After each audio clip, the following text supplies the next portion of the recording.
Let's get it, 580 Sports Talk, coming to you live and direct on a Thursday. Good afternoon and welcome in. My name is Dan Lucero. I am back in the capital city of Kansas and Mike's side for the next 3 hours of sports talk here on the Sports Voice of Kansas, 580 WIBW, FM 104.9, online at 580WIBW.com. And in living color on our YouTube channel, 580 Sports Talk, and on our Facebook page, WIBW News. However you're joining the program today, whether you're joining us live or whether you're joining us via podcast or video archive, thanks for being part of the audience and listening to 580 Sports Talk. As I mentioned, I am back from Big 12 Media Days. Got back into the capital city right around the stroke of midnight last night. Dealt with a little bit of North Texas traffic on the way out of Frisco at the conclusion of day 2 of Big 12 Media Days yesterday at the Star and the Ford Center. But made it back in one piece. Did the last leg from just outside of Oklahoma City all the way to Topeka. Did that in one shot. Listen to the Royals game on the way back, a Royals win, and glad to be back in the studio and bringing you 3 hours of sports talk today. Brendan Dworzinski is off today. Spencer Dupuis will join us a little bit later on. 3 hours today, no Royals baseball tonight, so we are with you until 6 o'clock. And on today's show, look, I was only in Frisco for 2 days, but we got way more than 2 days worth of content out of Big 12 football media days. We got interviews. We're going to be bringing the interviews into next week. Just letting you know right now, we're going to be playing interviews into the next week of shows from Big 12 football media days. Me, did a lot of chatting with the entire contingent that was down there from KU and from K-State. And we heard, from the big names. We heard from the starting quarterbacks, and we heard from the head coaches, and we heard from the Hayden Wildcats on both the Jayhawks and the K-State Wildcats. We heard from Des Purnell, and we heard from Deshaun Hanukkah over the last 2 days. But we still got more interviews to bring in. We're going to be bringing those to you as we continue on here these next few days worth of shows on 580 Sports Talk. Today, in fact, along with some final thoughts from the day, a couple of other observations, stray KU, K-State observations that I had from the day, and some thoughts on a couple of notable quotables from the podium. As I was working on Radio Row sat pretty far back from the podium where coaches were doing their podium stuff, their press conference stuff. So a lot of what any coach had to say up on the podium, I got secondhand. I heard that after the fact. So Scott Frost saying that Nebraska was the wrong job, I didn't hear about that till later. Deion Sanders getting into it with the Athletic. Did not hear about that as it was happening. Heard about that later on. But I do have a couple of thoughts on Utah's coach, Kyle Whittingham, and some thoughts on what Scott Frost and Coach Prime had to say on the dais there at the Ford Center as well. And 2 more interviews from Big 12 Media Days coming your way today at 4:35 today. I caught up with ESPN college football analyst and former Arizona State Sun Devil quarterback Brock Osweiler. Had a chance to sit down with Brock. He was the tallest guy in the room, just so everyone is aware. He's every bit of 6'8", and very kind to spend some time, and got his thoughts on the quarterbacks in the Big 12. Asked him about my thesis and my belief that the Big 12 is the best quarterback league of the Power 4 conferences. So Brock Osweiler joined me from Frisco, and we're going to bring you that conversation coming up in the 4 o'clock hour. In the 5 o'clock hour today, my conversation with the 7th-year senior for the Kansas State Wildcats, Taylor Poitier, the former Bishop Miege Stag. Taylor going into his 7th season as a college football player, had the non-playing red shirt, had the medical red shirt, got the COVID year. He is back. He is a veteran piece that projects to play quite a bit at guard for Kansas State, and enjoyed speaking with Taylor at Big 12 Media Days as well. So those two interviews coming up later on in the show. In addition, it's a Thursday, so Rick Peterson's going to join us from TopSports.news for the local sports spotlight. And we got real news to talk about with Pistol later on today, as Keisha has announced changes to the state basketball tournaments coming starting in 2026 for the first time since 1953. A single site will host multiple state championship games. Instead of 7 state tournament sites next year, there will be 4 over the next 2 years, and some of them will rotate.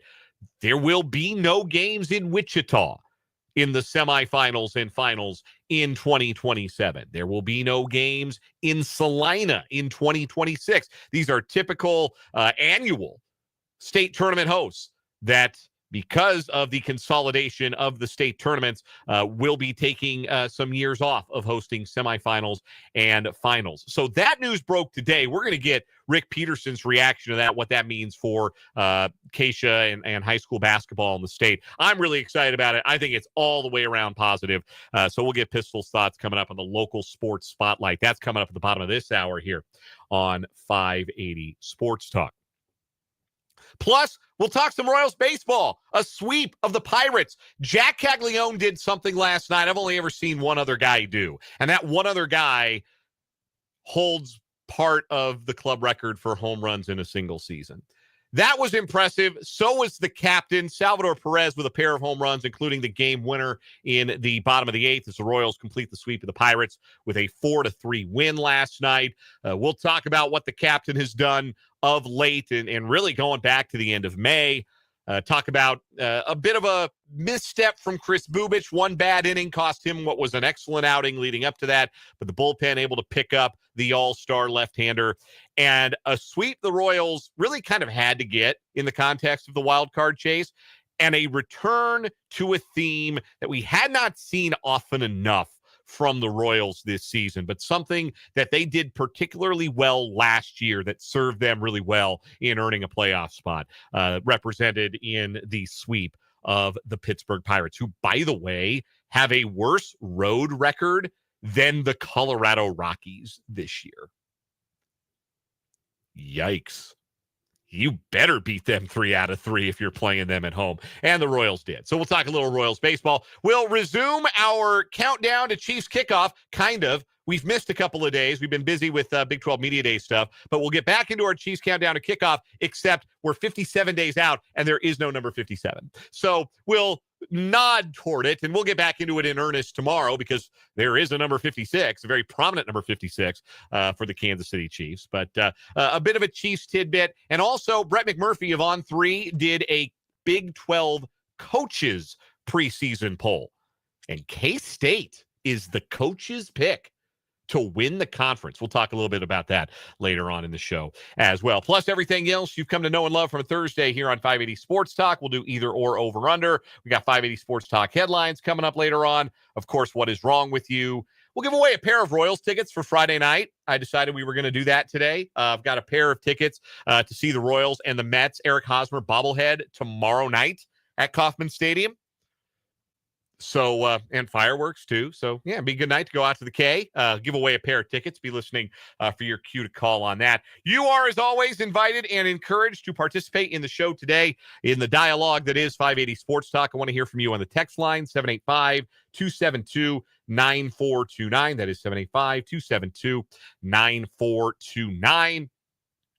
You can also interact in the chat on our YouTube stream. Again, our YouTube channel is 580 Sports Talk. That's real easy. Just go to YouTube, either in your browser or on your mobile device, search 580 Sports Talk and pull us up. And if you haven't subscribed to the channel yet, today's a great day to do that. Get us to a round number. We're one away from a round number of 760. Who will be the hero that gets us to 760 today?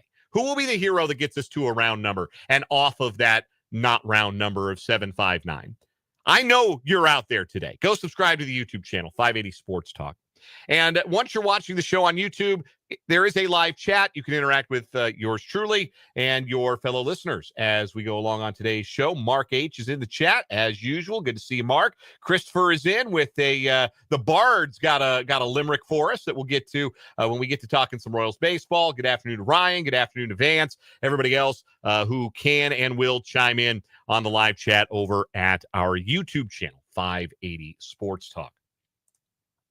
I had a couple of final thoughts from my journey to Frisco, Texas over the last 2 days. Want to say again, great event put on by the staff at the Ford Center and the Star. Technologically speaking, I don't think there's ever been a better Big 12 Media Days as far as our ability to do our jobs as media.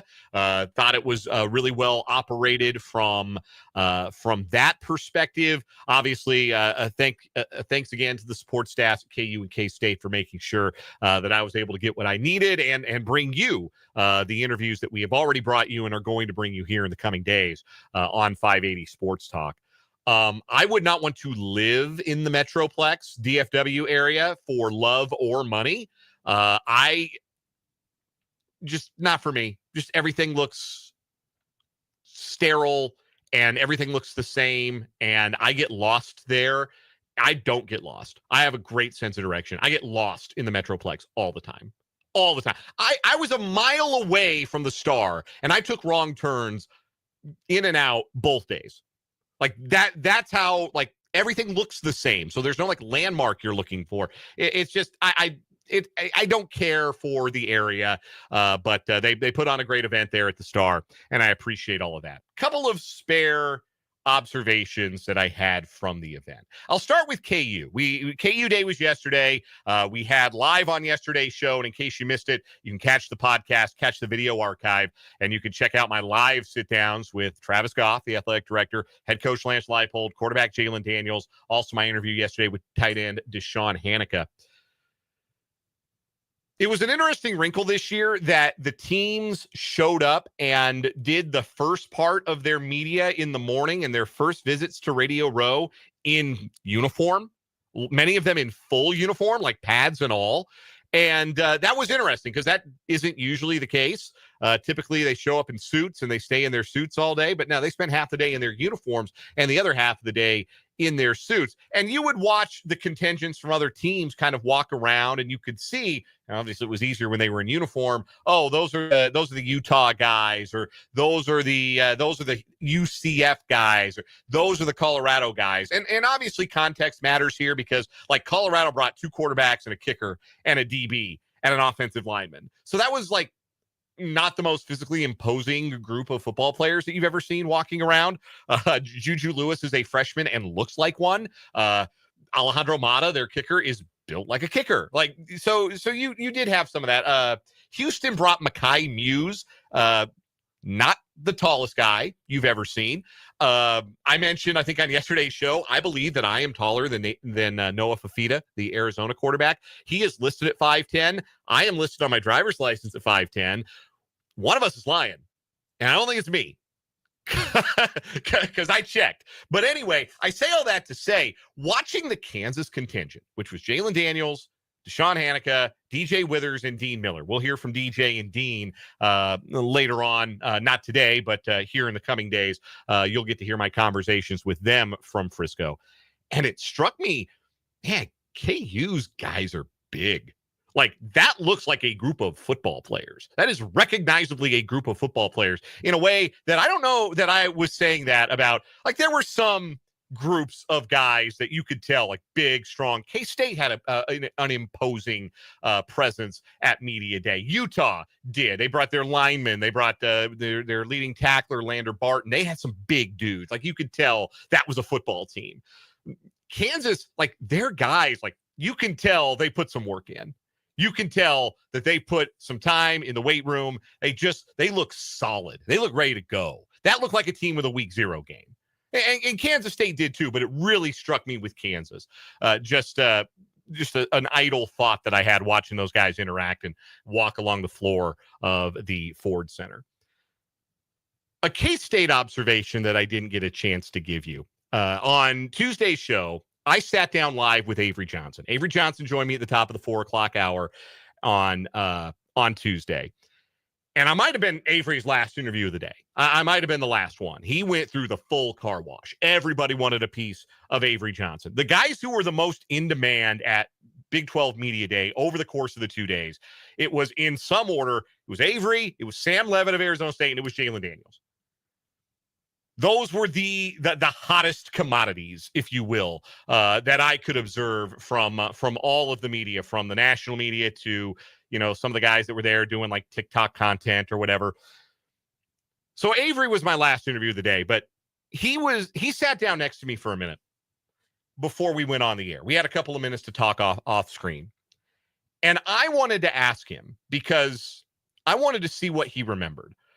Back in 2022, which would have been Avery's senior year of high school at Mays, they played here in the capital city at Hummer Sports Park against Topeka High. I think it was week 1. It was a Saturday morning game, like an 11 a.m. kick. And we put the game on, 580 WIBW. We put the game on the radio. We knew, given the relative quality of Mays and the struggles that Topeka High was going through at the time, that it had a chance to get pretty ugly, and it did. But we put the game on the radio because, A, we had the airtime, and B, we knew we had local interest in future Kansas State Wildcat quarterback Avery Johnson. Shoot, I wanted to see the kid. So we went and we did that game, and I remember that game.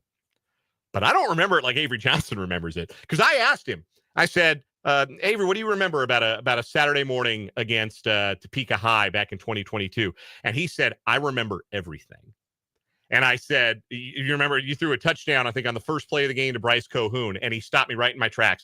He said, no, we started the game with a bunch of runs. We went right down the field and scored. We didn't throw it much. I threw the long pass in that game, the long TD to Bryson Hayes. He's at Nebraska now. Like, photographic memory of a high school game, and a very forgettable one that he played in 3 years ago. That told me something about Avery Johnson. That told me about how he remembers, how he processes. That told me about his football brain.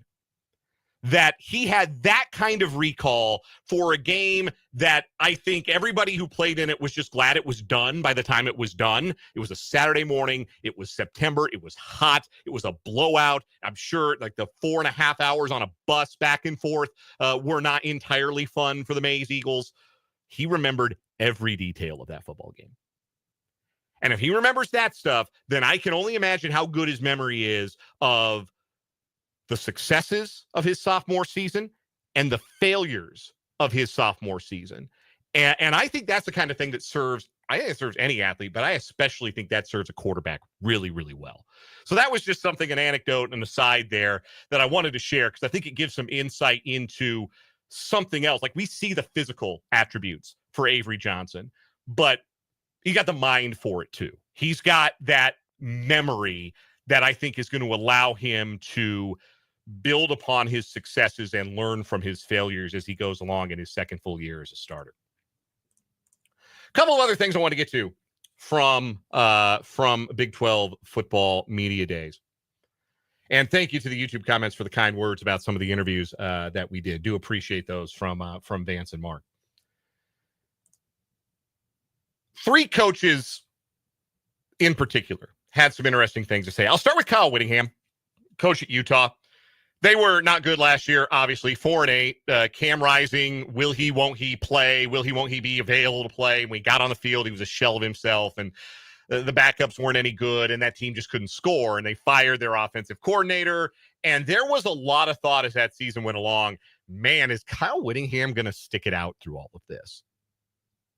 And we had people tell us that they thought that it might be curtains for the longtime Utah coach, that this might be it. This might be the end of his tenure. And that ended up not being the case. But our sources weren't entirely wrong, because Kyle Whittingham made it very clear that he did give some serious thought to stepping aside after last season. And he told ESPN yesterday, because yesterday was Utah's day there in Frisco, he said, quote, "The bottom line, the final analysis was I couldn't step away on that note. It was too frustrating, too disappointing. As much as college football has changed with all the other factors that might pull you away, that was the overriding reason. That's not us. That's not who we are. It just left a bad taste in my mouth. I did not want to miss the opportunity to try to get that taste out. Now, we'll see how that goes, because that can go one of two ways, right? Where, okay, you feel compelled to come back. You don't want to, to use a metaphor, you don't want to leave the court on a miss, right? You don't want to have your last year be that level of a disappointment. And that's one thing. The question is going to be the level of commitment, the level of passion, the level of fire that Whittingham is still bringing to the sideline. If he's still bringing that same level, where last year it looked like that had kind of slipped as the year got away from the Utes, then maybe this doesn't work out so well. Maybe it was a mistake.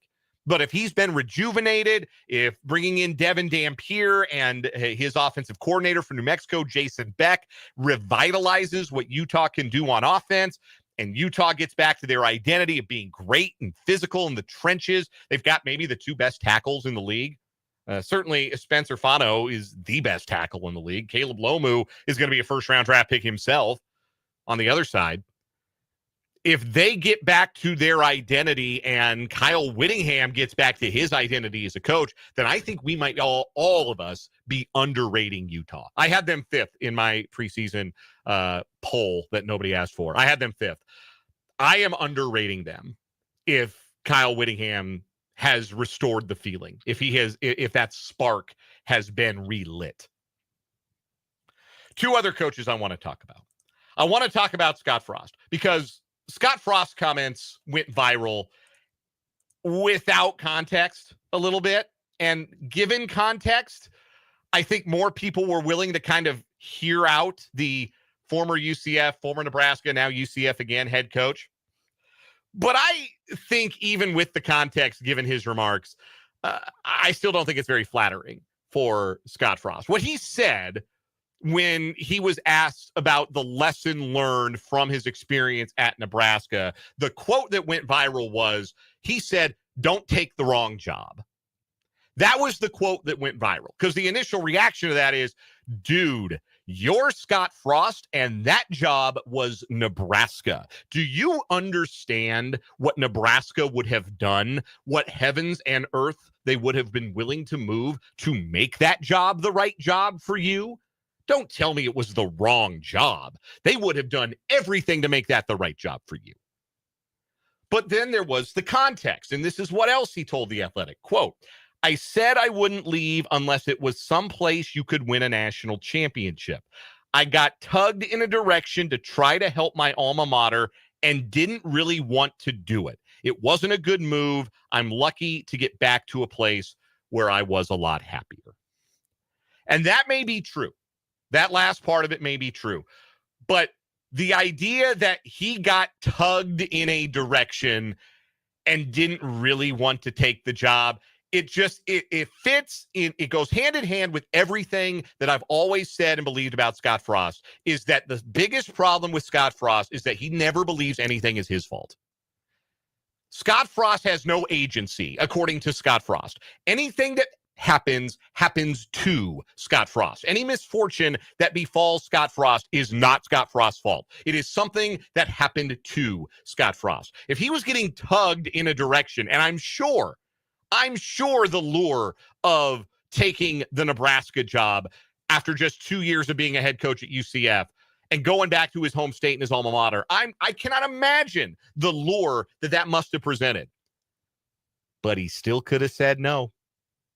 He still could have said no. He still could have said it's not the right time. He still could have said, I'm not ready. I'm happy here at UCF. I'm not going to mess with happy. He made a choice. He made the choice to go to Nebraska, and he failed there. He failed because he hasn't figured out, or did not figure out in that job, how to get Scott Frost right. You can't get a program right unless you get yourself right. And the version of Scott Frost that was the head coach at Nebraska was not the best version of Scott Frost. He's got to get himself right His details and his accountability, everything about him has to be in order if he's going to have a winning program. And it might be easier for him to get all of those things in order away from the glare of the spotlight of his home state and his alma mater. And if that's the case, then I think long-term he can have success at UCF. But if he keeps playing the blame game, if everything that goes bad is because, oh, woe is me, something bad happened to me, instead of taking any responsibility and taking any accountability for his own role and his own mistakes, then it's going to be unsatisfying on the back end. If he didn't learn anything from Nebraska other than, well, I got pulled, the passive voice there. I got pulled in this direction. You make your own decisions, man. We all make our own decisions. Sometimes you fail, and it's not anybody else's fault but yours, and then you've got to get yourself right. And I hope Scott Frost does, and I hope it works out at UCF, because the more good coaches and good programs the Big 12 has, better it is for the Big 12. I'm not rooting for the failure of anybody in this league. That may come as a surprise to some of you who know that I have not been the biggest Deion Sanders fan in the world. So let's finish with him, because Deion Sanders, Coach Prime, spoke to the media yesterday. He made himself pretty scarce yesterday outside of his national media appearances, whatever national media he might have done away from the main level in the radio row at the Ford Center. He did the podium. He did the coaches round table, and then he got out of Dodge. And you know what? That's fine. Like, he's a bigger celebrity than the other 15 coaches. I understand he's also dealing with some health things. Didn't really want to talk about that. Got a little snippy with David Ubben, friend of the program from The Athletic, about that. But I will say this with regards to Deion Sanders, because he later in the coaches roundtable was talking about his desire to see a salary cap in college football. And I think that he's approaching that wrong. I think that one of his complaints, and I'm quoting him, the problem is you got a guy that's not that darn good, but he could go to another school and they give him $500,000. You can't compete with that, and it don't make sense. Well, Prime, if it's not Louis luggage, why do you want to pay $500,000 for it? Worry about your own pockets. Don't worry about what somebody else is getting. If they're not any good, but somebody else gives them $500,000, good for the kid. Good for him for making more than maybe his play deserves. Celebrate that. So I think Deion's taken the wrong tactic with regards to advocating for a salary cap in college football. But I do wonder if maybe some of Deion's perspective has changed because of the health issues he's gone through. In case you didn't know, he wasn't at spring practice. He missed a lot of summer workouts. He said up on the podium yesterday, there are players on his team he has not met. He has just not been able to be around the team because he's been dealing with some health issues. He had surgery 2 years ago to remove some blood clots. He's previously had toes amputated. We don't know a lot of details about what his health issues are, and it's his right to keep those things private. But he has mentioned elsewhere in other media that he's lost close to 15 pounds this summer. So hope for the best. Hope for good health for Coach Prime, certainly. But I do wonder if his perspective has maybe changed, and as he's gone through these health issues, maybe he's thinking, maybe being an upwardly mobile, maybe being a striver for the next big job, maybe I'm good here in the college game. Maybe I'm good here in Boulder, Colorado. He is the king of Boulder, Colorado. And the bar is not real high for success because of what that program had become over the previous 20 years. If Deion makes Colorado football interesting, puts them on the map, and gets them to a bowl, that's all he needs to do. That's all he needs to do, and it's a great investment for Rick George, their athletic director, and then athletic department. So I do wonder, and maybe I'm getting soft, because I will always, because of where I am from, have a soft spot for Colorado football. I'm wearing a old CU football t-shirt today here. You can see on the stream. So maybe I'm getting soft. Maybe I'm softening a little bit on Coach Prime. But I do wonder if some more these health issues that he has had have maybe made him a little bit more reflective about his time as a coach and how he can be impactful as a coach. And that, maybe Boulder doesn't sound so bad. Maybe being in this job where yes, I'm going to be prominent because I'm Deion Sanders, but I operate in a media environment that's not going to be real hard on him, not going to, question him, scrutinize him. It's not a job like Alabama. It's not a job like Florida State. It's not a job like LSU. Maybe that starts to sound a little better to Deion Sanders because he was talking like a guy up there that's not in a hurry to leave the college game. And I think a lot of people have probably assumed for a long time that that was what he was going to do. But maybe not. Maybe not. And again, the Big 12, it's a more interesting product if every team is interesting. And the only thing that has made Colorado football interesting in the last 25 years is its association with Coach Prime. So if that's what it takes to make Colorado interesting, and if that makes the Big 12 more interesting, I'm all for it. We'll take a quick break. We'll come back. A quick Chiefs thought, and then Rick Peterson will join me from TopSports.news for the local sports spotlight. We're just getting started. That was a long opening segment. We're just getting started here on this Monday edition of 580, or Thursday edition. It's not Monday. Thursday edition of 580 Sports Talk. Welcome in.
This will be quick because I want to get to Rick Peterson for the local sports spotlight. We got big news regarding Acacia State basketball and future tournament sites to get to today. We have paused our Chiefs kickoff or countdown to kickoff. We are now 57 days away from Chiefs kickoff. We missed the last 2 days. The Chiefs do have another number 59, former TCU Horned Frog Cooper McDonald. He is an undrafted free agent, played defensive end for Tech last year, or for TCU last year. Number 58, Chiefs do not have one of those because they have not had one since Derek Thomas, and they never will again because the number is retired.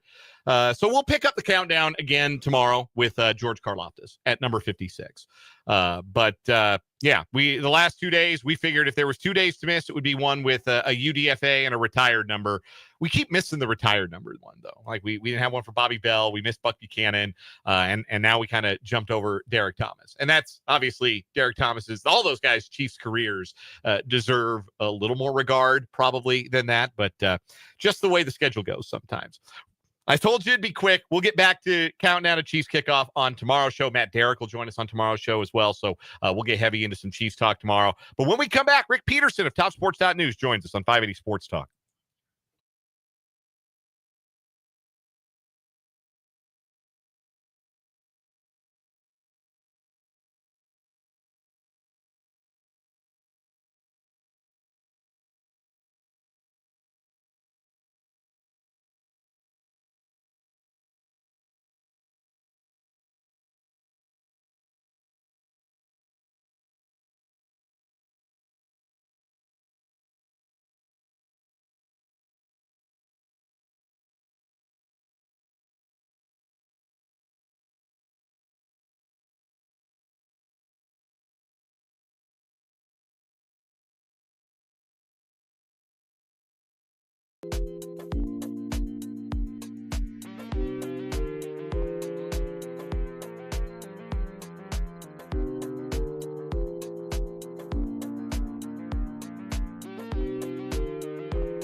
Joined now in the Fleming Place Wine and Spirits Hotline by Rick Peterson of TopSports.news for the local sports spotlight. Pistol covers Shawnee County High School sports and Washburn University athletics for TopSports.news and joins us every Thursday at this time on the program. We got some real deal high school basketball news to talk about. Pistol, as Keisha today announced new state basketball format for 2026 and 2027, going to 4 locations for the semifinals and the finals in the 7 classes instead of 1 site per class, and also moving the quarterfinal round to a more regionally based affair where the top 4 seeds will get to host their quarterfinal in a more regionally appropriate venue. The venues, and I'll go through the list here real quick, Pistol, if you don't mind, for this coming year. Sure.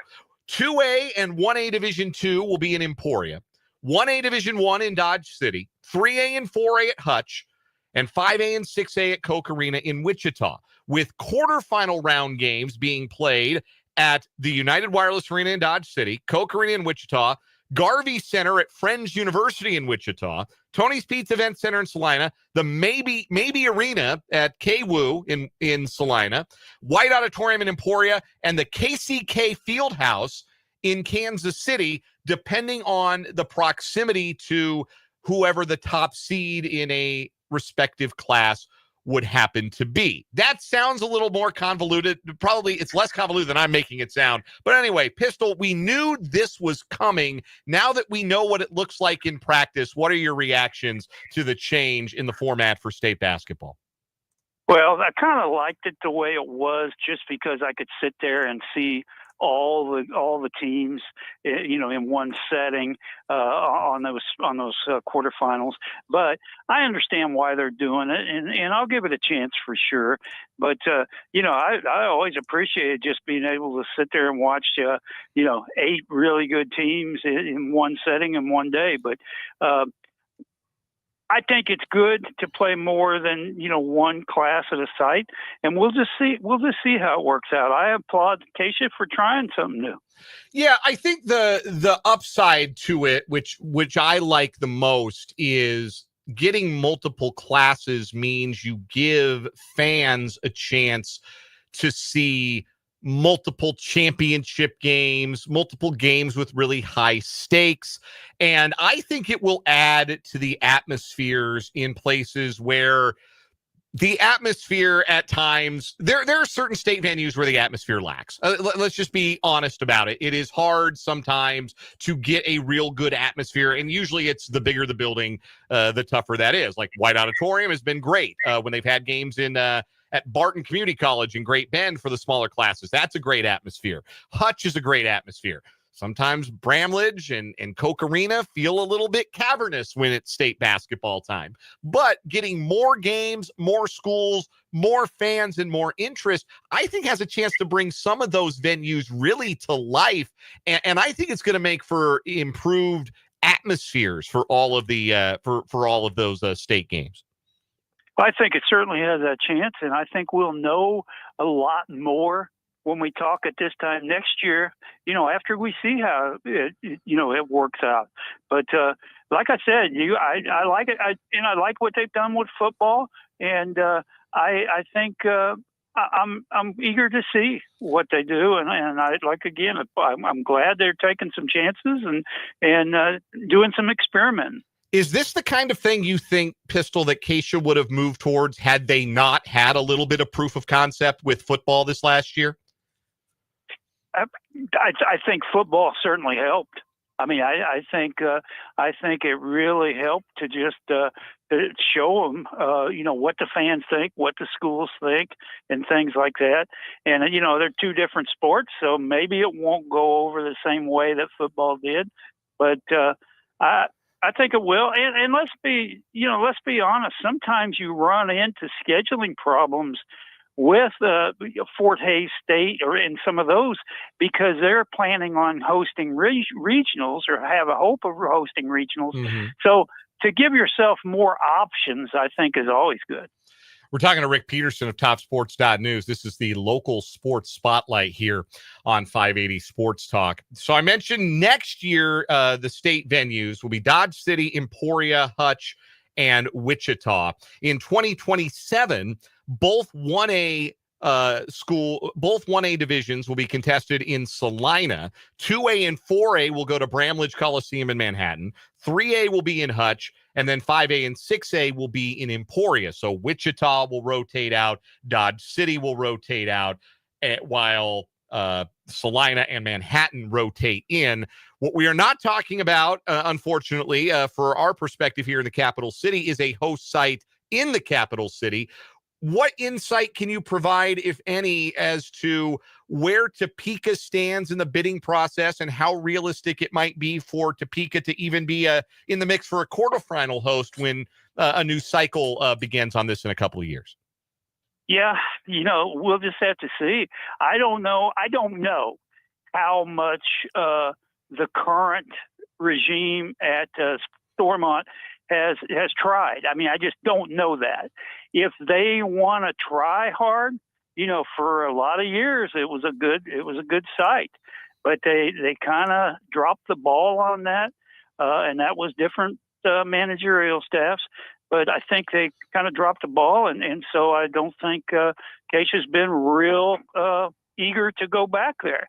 But I think if the current ownership wants to try for that, it's always a viable site. I want to go back to the quarterfinal format. I mentioned that there are 7 quarterfinal round sites that are possible across the state. They are in Dodge City. There are 2 sites in Wichita State and Friends University, 2 sites in Salina, the Event Center, and at KWU, Emporia, and then 1 in Kansas City. The quarterfinal round games will be determined by proximity to the higher seed, regardless of class. So if there's a team in 1A1 or if there's a team at Dodge City in 6A and they're a higher seed in the quarterfinals, that would determine where they get sent to play, unless there is too much distance for the opposing team to travel, in which case there would be a centralized site, a neutral site that they would then travel to and meet halfway. So the idea behind this, according to the press release, is to try and give more of a home court advantage, or so to speak, to teams with higher seeds in the state tournament in that first round. What do you make of the decision to move the quarterfinals and have them be almost their own separate round now of state? I don't know. I don't know what I think of that. I know hearing you talk about it and when we're going down into late February next year, it sounds a little confusing. So it's going to take us a while, and the schools a while, and everybody a while to exactly figure it all out. Now, I think it's good. I think it puts more on the table for people to have higher seeds. Seeds have always been important. I think this makes them more important to get a quarterfinal close to your home anyway. So, like, theoretically speaking, I don't have a bracket from last year pulled up. I'm going to see if I can't pull one up real quick. So, like, theoretically speaking, last year when let's do boys, because I scrolled the boys first. Highland Park being a top seed, and they played, this is like 2 years ago, they played Andover. Well, Highland Park in proximity is closer to Emporia than any of those other sites in terms of mileage. So Highland Park would have played Andover at White Auditorium for that first round game.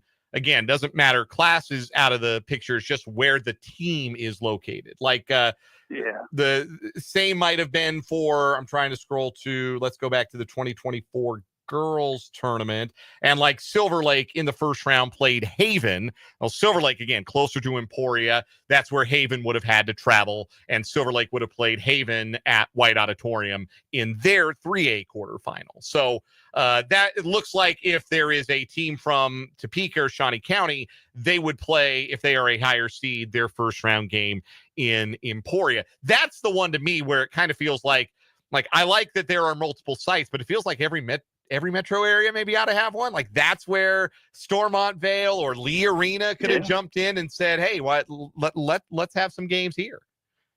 Yeah, and I was thinking that when you were explaining that, those wouldn't be real close for a Highland Park or a Silver Lake. You would like to be able to just go 15, 20 minutes away and have them. So we'll see. And that's up to the people that be in those areas to try to get one in their area.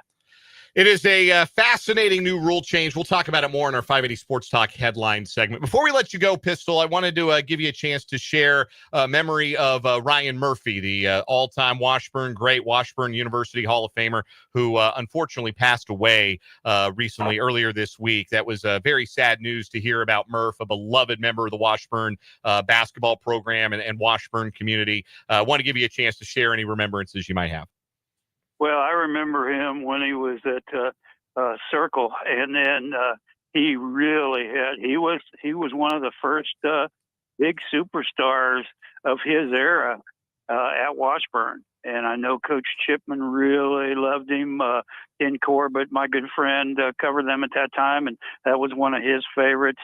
And he was still a young man, so that's tragic in its own right. But we've been talking about way too many of these, Dan.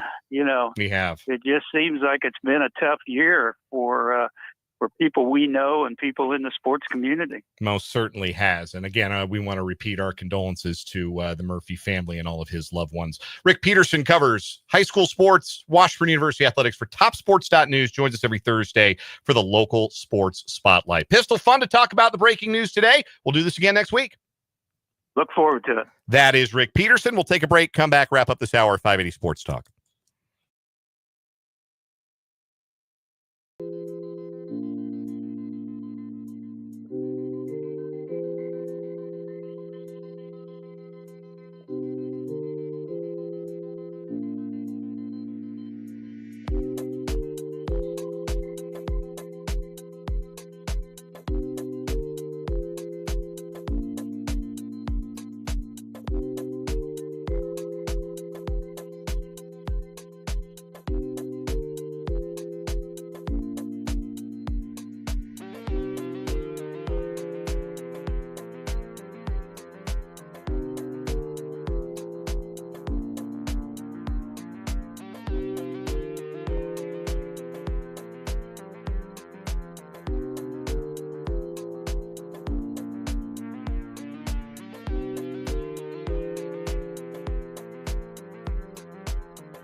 Thanks again to Rick Peterson, TopSports.news, for joining us here on 580 Sports Talk. Big second hour coming up. The Royals sweep the Pirates. Break it all down, including big night for the captain, big stretch for the captain, and a big home run last night for Jac Caglianone. Also, my conversation from Big 12 Media Days with Brock Osweiler, ESPN college football analyst and Super Bowl champion, former Arizona State Sun Devil. Had a good time chatting with Brock at Big 12 Media Days. Going to bring you that conversation, plus what is wrong with you as well. But during this break for the top of the hour, I want caller number 6 to 785-272-9429. Caller number 6, you're going to the K tomorrow night. I got a pair of tickets to see the Royals and the Mets. It's Eric Hosmer bobblehead night. Caller number 6, 785-272-9429 gets the tickets. More 580 Sports Talk next.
Let's get it. Hour number 2 on a Thursday here on 580 Sports Talk.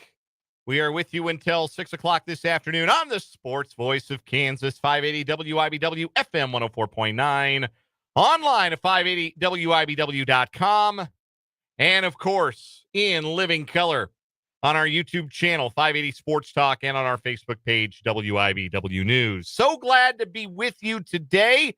Thanks for tuning in. Want to hear from you in the live chat on our YouTube channel. Again, the name of the channel is 580 Sports Talk. You can also text the program. Want to hear from you on the text line, 785-272-9429, 785-272-9429. If you've got any lingering questions from Big 12 Media Days, you want to talk Royals baseball, you want to talk any more Big 12 football, get it in on the text line, 785-272-9429. We want to hear from you. My name's Dan Lucero. Spencer Dupuis has joined the program. I haven't seen you, Spencer, in a while. So how are you, man? Yeah, I'm good. I almost on purpose wore a certain hat today. Yeah, you did. You did yesterday. I saw yesterday. You in the rope hat. I was. If you want to get at Dan, you can get at him in the text line about it. You can give me grief for not liking the rope hats, but yeah, they stand out. Yeah, not no good way. Yeah, they do. I don't see it, man. And not my style. That's me getting old, man. They're just bringing back what was once a thing. Yeah, but there's a reason to stop being a thing. Sometimes things stop being things for good reasons. I don't know, man. Like, hey, listen, you can chalk it up to the generation gap. You can look at me and say, that old guy in there, he doesn't get it. He doesn't get me and this cool piece of rope on my hats. And you know what? You're probably right. There's probably at least a kernel of truth to that. I don't want to be too repetitive here, but I didn't get a chance to ask, how was your trip back home? Did you enjoy? Was it restorative? Did you enjoy being back in the DMV and Northern Virginia? Yeah, I was until I was getting ready to get on my plane. As I told yesterday, it was like delay or Monday, whatever day. I'm losing track of days. Tuesday. It was like delay. Just kidding, you're not delayed. And then it was like, yeah, we're waiting for a crew member, so you are delayed. Then it was like, we're on the plane about to take off. Just kidding. Air traffic control has issued us a 15-minute sit. I'm like, great. Yeah, that's when you think you're gonna get home by like 4 o'clock and then enough time to chill and then go to the grocery store, instead getting home at 6:30. That's a big difference. It is. That's 2.5 hour delay there is not the most fun. I can certainly attest to that. It's more and more unpleasant airline and flying experience. If I was smart, I would have come back on Monday and still had Tuesday off. Give myself an extra day. That extra day, like, that's no joke. Like, we when I took my vacation last month, we were in Myrtle Beach. We flew back on the Saturday so that we had Sunday to recover. We had Sunday as like a recovery buffer day. That's very valuable. Like, I would recommend that. Like, I know it's like, oh, well, you feel like you're cutting vacation short. No, man, you're giving yourself a chance. Yeah. You're giving yourself a chance to re-enter the land of the working and the living and feel all right. Well, the flip side is, though, if you got too much travel, because sometimes, like, if you're on a really long flight, like a real cross-country flight or like an overseas flight, and that, like, you have a full day essentially of travel, the next day sometimes is not the hard one. It's the day after that. Especially if you've got like a big time zone change. Like, that's the day that really just bashes you over the head. The biggest part of me right now is the lack of air conditioning I had that day in my life, and then the next 24 hours. No, I totally understand. Between being on a flight and then getting off, and you're just like, you were cooped up in an airplane and you're waiting for your luggage. Oh yeah, my car doesn't have AC. And driving back and then getting home, realizing you put your system on eco mode. Oh no. You walk in and first time and last time I'm doing that. Yeah, you want it to be 65 in that house so bad. You walk in and it ain't. Yeah, man, that's a tough one. Well, glad you're back. Yeah. Obviously, you made it back yesterday. You were with Brendan for the better part of yesterday's show while I hit the road and got back about a 7.5. Let me do the math on. 7.5 hours all told. Left out of the Star about 4:30 or so. We did the Jalen Daniels interview, then packed up, got in the car, got my rental, got out of North Dallas as quick as I could. That was a little complicated. I bet. Little traffic outside of Denton.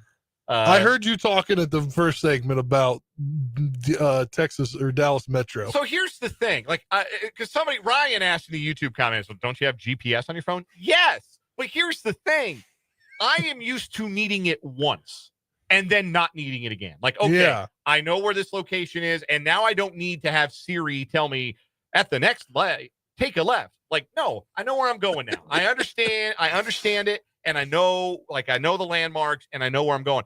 Everything looks exactly the same. Everything is the same shade of beige. Is it all offices and restaurants? Offices and restaurants? Yes. Shopping? And the restaurants look like offices, and the offices look like hotels, and the hotels look like apartments, and the apartments look like offices. Like that is the entire Metroplex. Like, yeah, I looked it up on Google Maps the other day. I was just like wondering how far it was, and went like how far. I know Frisco is in a different part than Dallas and Fort Worth. Like it's a whole Metroplex, yes, like the Twin Cities or something like that. And there's nothing discerning like Frisco from Plano, from Allen, from Richardson, like any of those places. They're all the from above. same. Frisco just looks like literally a bunch of restaurants, a bunch of offices, and some retail. Yeah, no, that's there's no like housing. It doesn't appear. Yeah, I don't know who lives in Frisco. Genuinely, apartments maybe. Genuinely, I don't know. Condos. I was just super bummed that the minor league team, they were out of town, because I was staying like a mile from the ballpark. I could have walked to a minor league game on Tuesday night, and I would have. But that's the worst part. Going to minor league they were out of town, and the Rangers were out of town, and just bad scheduling. Brett Yormark, I need you next year. You're in Frisco. I need you to make sure. I know Brett's a powerful guy. I need him to make sure that the Rough Riders are at home and the Rangers are at home. I need him to make sure that we got something to do, because the turn up on Tuesday night was I found the In-N-Out less than a mile away, and I sat in my hotel room and I ate my double and fries and my chocolate shake, and I watched Gone in 60 Seconds till I fell asleep. And this is how tired I was. Gone in 60 Seconds is one of my favorite movies. It was on AMC on Tuesday night. This is how tired. Yeah. This is how tired I was.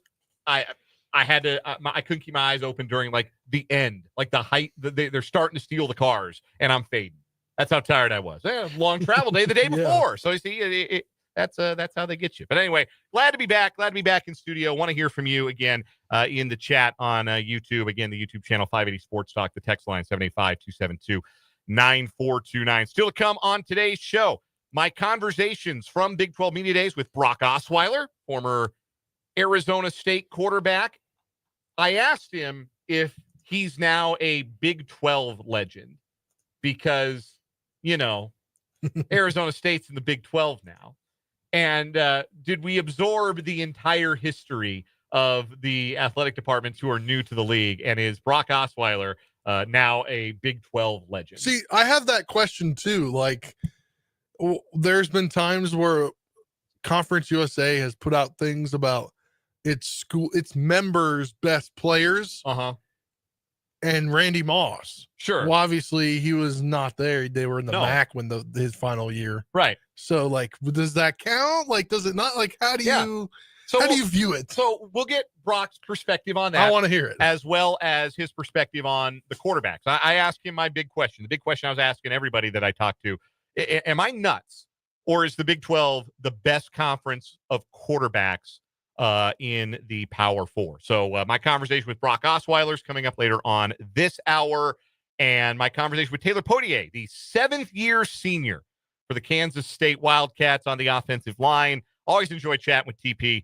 We'll hear that conversation coming up in the 5 o'clock hour of today's show. Plus, a little bit more talk about Big 12 Media Days. Brett McMurphy of On3 ran his own Big 12 preseason coaches poll.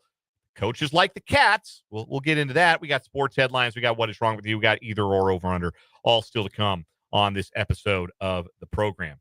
But I want to get back into the Royals. We've kind of put the Royals aside for a couple of days with Big 12 Media Days, and then, of course, they start winning naturally. So I'm afraid to cast more of a spotlight on the Royals, lest it frighten them and they revert to the mediocrity that they have known for the better part of this season. No, it was me leaving and taking a plane that did it. So we closed the loop because Yeah. I went on vacation. They didn't win a game on that homestand. Somebody from 580 Sports Talk had to get on a plane. Apparently, that's what it took. It took closing the loop. We'll give the Bard the first word on last night's 4-3 win over the Pirates. The Bard in the YouTube comments, our guy Christopher. The Cap and the Kid hit 3 dongs, totaled more than a quarter mile long.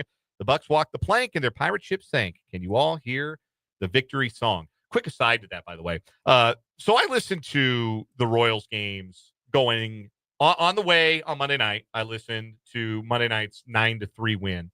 And coming back last night, driving through Oklahoma City, I was listening on the MLB app until I could get into range of 580.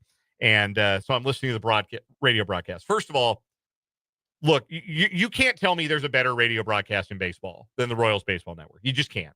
With Denny and Jake and Steve Stewart and the games that we get Ryan Lefevre on the radio side as well occasionally, we're spoiled to have those guys. We are spoiled to have that broadcast. It is quality. There is great institutional knowledge. Denny's still got it, man. He's still funny, and he still knows the game, and is just a great narrator of those final outs when the Royals are about to win, and those big moments late in games, and the walk-off that Lofton had on Tuesday night. I hope that Jake Eisenberg is in that booth as long as Denny Matthews has been in that booth. If he wants to be, he should be, because he is a superlative radio broadcaster.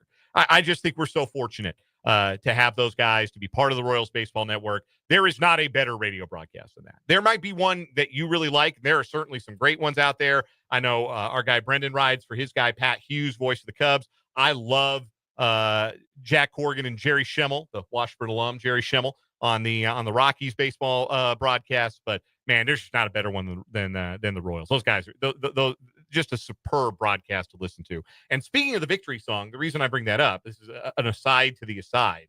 I have noticed that this year, and I don't know if they did this in years prior, but when the Royals win, they play the Beatles version of Kansas City, which they play in the ballpark after wins, but they let it play over the radio.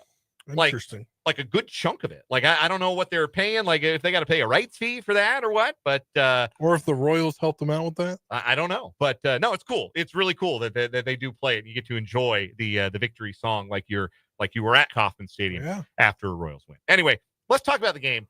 I want to talk about the captain first. I keep pointing to May 21st in San Francisco as the day the season turned around for Salvador Perez as an individual, because he hadn't homered for a month. And then he didn't just homer in San Francisco. He went opposite field over the big wall in front of the Cove in right. And if you do that as a right-hander, that means your bat has juice. Like, it does not happen very often for a right-hander to hit an opposite field home run at Oracle Park. And that told me all I needed to know about, like, okay, yeah, the pop is still there. Like, Salvy can still hit the ball hard and far, just hasn't gotten to it often enough this season. Well, since that day, he's getting to it. Since May 21st, 42 games. He had played 47 games before that. In the 42 games since, Salvador Perez is now hitting .280 with a .326 on base and a .549 slug. 11 home runs, 11 doubles, 33 runs driven in. It is a pace, if you extrapolated it over 162 games, it's a 40 homer, 40 double pace that Salvy's been on now for 42 games. He's dragged his full season OPS up over 700. He's now close to that average number in OPS plus. His OPS plus is now just 4% below league average, so he's getting his season numbers back to league average, which is a fight given how much he struggled.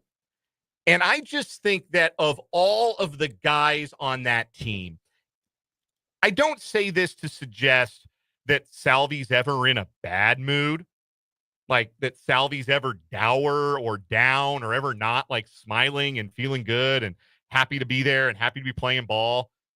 But man, when Salvy's firing, when the captain is producing, that just makes everything feel better. And it's got to be so good for the clubhouse when everybody can look towards the captain and see him punishing the baseball. And not just punishing the ball, but coming up with big hits, like the go-ahead home run on the first pitch of the bottom of the 8th inning last night. Really cool moment for Sal, one of his best games of the season, certainly. And he's turned his season around from that slow start. And the Royals are getting, from that point, really kind of what they hoped that they would get from Salvador Perez. And it's making the lineup much stronger as a result. He had 2 home runs last night. Jac Caglianone also homered for the second straight night. First of all, I don't know if you guys talked about this yesterday. Can I tell you how much I love his celebration with Vinny Pasquantino? Yes. Oh, we didn't get to this yesterday. My paisan. He brings him in for the double cheek kiss. It's I guess they had joked about doing that. Now they're actually getting to put it into practice. Now that he's hitting dingers, Tags is making contact and hitting home runs, and I love it, man. That is exactly how Pasquantino and Caglianone should be celebrating home runs. It rules. I love that. Did you see how far last night's homer went? I have seen a ball clear all 3 of the walls in center field. So you have the center field fence, then you have the wall for the fountain, and then you have the batter's eye. So 3 walls out there. I have seen all 3 walls cleared one other time. I've only ever seen it done once. It was Jorge Soler's first Royals home run. This was back in 2017. I was actually at the game. I was covering it. So I was in the press box. They were playing the Orioles. It was I think it was a Sunday afternoon. Wild game. The Royals won 9-8. I remember, it is one of the wildest baseball games I've ever been to. Manny Machado fielded a bunt and tried to throw it to second base to get the lead runner, and nobody covered second or even went close to covering second. So Machado just turned and threw the ball into straight center field. Salvy lost a pop-up behind home plate in the sun, and Joaquim Soria sprinted from the mound to the netting behind home plate to catch the ball. It's one of the best defensive plays I've ever seen a pitcher make. It was just a crazy, crazy game of baseball. Sounds like it. But I remember it most because I saw Jorge Soler hit the ball over all 3 of the walls in center field. It was like he hit a 2-iron or a 3-iron off the tee, just low stinger over all 3 walls. And that's what it was from Caglianone last night. And you go back and you watch the highlight, the swing, he got it, but he got it, man. Yeah. That's how special this kid's power is, that Salvy said it last night in his post-game remarks. All he's got to do is touch it. He doesn't have to go out of his way to generate power. He just has to elevate the ball. All he's got to do is get it in the air, because he hits the ball hard enough that when he gets it into the air, he's going to do damage. Now, pitchers know this. And the book's out on Caglianone. And the reason he struggled so much is because pitchers are being real intentional. As you'd expect, they're the best pitchers in the world, how they're going to pitch him, and they pitch him down. And they're really working him down in the zone, and Cags has been rolling over on a lot of stuff and hitting a lot of balls on the ground, or swinging over changeups and sliders that are low. I don't know necessarily. I'm not going to sit here and play hitting coach. However you think Alex Zumwalt is at the job, he's better at it than I would be. So I'm not going to sit here and give hitting advice to Jac Caglianone. But you see what happens when he gets a hold of pitches in his hitting zone. When he swings at a pitch that he can do that kind of damage to, that is rare power. Absolutely rare stuff. So that's special. Just watching him do that is special. And you can tell that he now is in a spot where he can breathe a little bit. I think he did end up putting a lot of pressure on himself coming up. It was the thing we were the most worried about when the Royals made the call after just 12 AAA games, that they were bringing Caglianone up to join a lineup that was not producing, that was really struggling.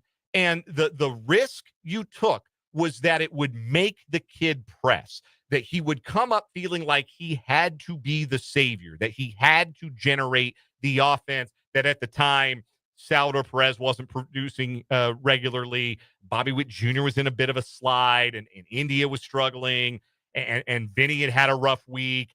And joining the lineup at that time, I understand why the Royals did it. I still support their decision to have done it, but this was always the risk. And I do think Cags put a little too much pressure on himself to go out and just destroy the major leagues right away, like he had destroyed AAA right away. But now I'm starting to see him relax a little bit more. And he wasn't great last night. He struck out twice. He was 1 for 4, but the one was worth 2 runs. And in a 1-run win, that's well, I'll take that 1 for 4. I'll take that if that's part of the learning experience for Jac Caglianone. But I just hope that he can get back to not feeling like he's got to be the guy, the engine in the offense. And now that Bobby Witt Jr. is tearing it up, if somebody ought to buy Bobby Witt Jr. A calendar where every month just says July. Yeah. The man loves hitting in the month of July. He's having another big July. Obviously, Salvy's rolling. Vinny's getting back to hitting for power. Michael Garcia continues to produce. India wasn't good last night, but he'd been good of late. And now all of a sudden you can get to a point where 1 through 5 in the lineup are doing what they need to do. And so now everything else can just be additive. It doesn't have to be the engine. It doesn't have to pick up any slack. It could just be the best version of itself. And yeah, they're still lacking 7 through 9, although Nick Lofton had a nice little series with the big night, particularly on Tuesday. But I think that nobody's happier to see the big guns all going, the big dogs all eating, than Jac Caglianone, because it takes the heat off of him. And when he relaxes up there, again, all he's got to do is touch it, and he can hit it a real long way. So that was awful fun to see. I think they said 466 feet. Yep. In the one of the longest home runs hit by a Royal in the StatCast era. Super impressive stuff. And like the only other guy I saw do it hit 48 home runs in a single season as a Royal. Like that's the kind of power we're talking about on display from Jac Caglianone. Last point I want to make about this series. What made the Royals successful last year, what kept them above water and in position to ultimately make the playoffs last season, was that they did not miss their layups. They did not miss opportunities to not just win series against the lousy teams that they played, but sweep series against the lousy teams that they played. It was obviously well documented last year. They went 12-1 against the White Sox, but they were really good against all the other crummy teams in the league too. Like they beat up on Oakland. They swept Washington. They lost a series to Colorado, but like most of the bottom feeders last year, the Royals played like 100-win team against the dregs of baseball. And this year that hadn't been the case. They got swept by Oakland. They had lost that series to Chicago, the White Sox. They had lost 2 out of 3. And so you're losing those opportunities to pick up wins that help you when you end up struggling against the better teams you're going to play in your schedule. You feel less bad about losing a home series to the Dodgers if you could turn around and you can sweep the Pirates at home. Because you don't end up 500. You end up ahead. You end up ahead in that 6-game stretch of home games. It was also really valuable in the context of Seattle having swept Pittsburgh the weekend previous. So you had to match what the team you're chasing did. And in doing so, and then in watching Seattle scuffle against the Yankees this week, now all of a sudden, Kansas City's 3 games back of a wild card spot. Remember, they entered the week 5.5 out. They've gained 2.5 games on that final wild card spot, which is right now being shared on percentage points by Seattle and Boston. But they're only 2 games in the win column behind Seattle. They're 3 in the win column behind Boston. And is Boston hot, or did they just get to beat up on the Rockies this week? Like, ask yourself. Yeah. Are they hot, or did they just play the worst team in the history of baseball? So I still have concerns about Boston. Tampa Bay starting to slide a little bit. Minnesota, they got drilled today, so they're going to fall a little bit off the pace. Angels are falling off the pace. Texas is falling off the pace. Cleveland's won 3 in a row, but they're behind the Royals right now. So in just 3 games, the Royals now are on the right side of that pileup that exists in the chasing pack for a wild card spot. That's why they had to sweep this series. So really nice work by the Royals. Really encouraging to see. And it always feels good too to win those late inning games. Get a walk-off win, to get the late heroics from Salvador Perez yesterday. Good vibes going into an off day, going into the final series before the All-Star break against the Mets starting tomorrow night. We're going to take a break here on 580 Sports Talk. When we come back, a round of What Is Wrong With You, 580 WIBW.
is Wrong with You on 580 Sports Talk is sponsored by our guy Mo, State Farm agent Ryan Mo Winkle. Give him a call, 785-273-1572, just in case you end up in somebody else's What is Wrong with You story.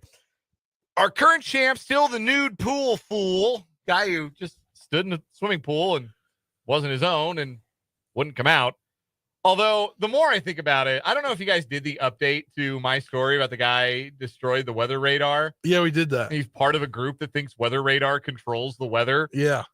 Like, man, don't do drugs, kids. Like, exactly. That's all I got to say about people who think weather radar controls the weather. I mean, that would have been a worthy winner, but the nude pool fool is a great image, and it continues on as our champ. I'll go first with my story today. We are going to Florida, where a woman has been arrested after police say she was running a med spa in a shed in her Port St. Lucie backyard. Give new meaning to the term she shed, right? In May 2025, a woman went to the Port St. Lucie Police Department claiming she believes she was the victim of an unlicensed medical professional who was operating an illegal med spa out of a shed.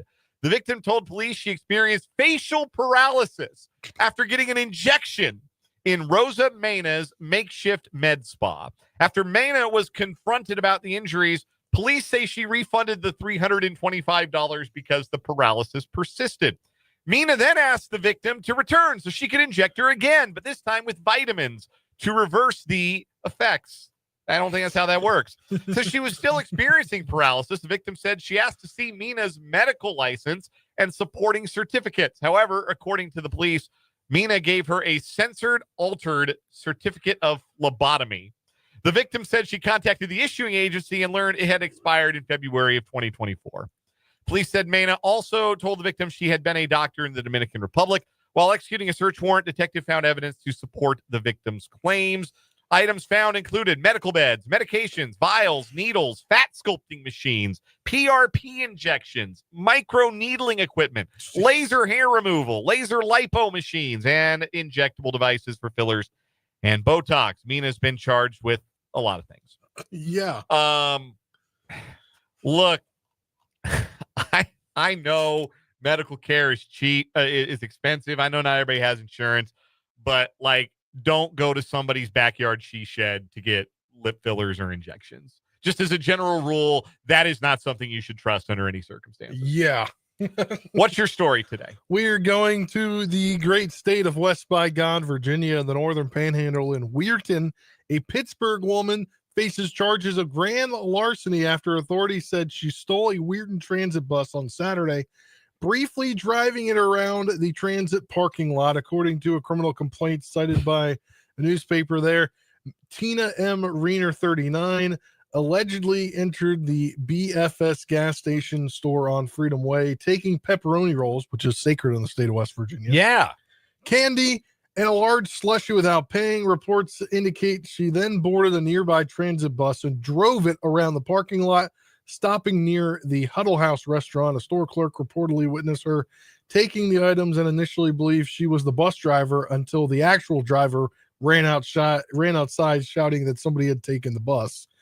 According to news sources, she managed to reclaim control of the vehicle after boarding it, prompting Reener to exit through the bus's emergency rear door.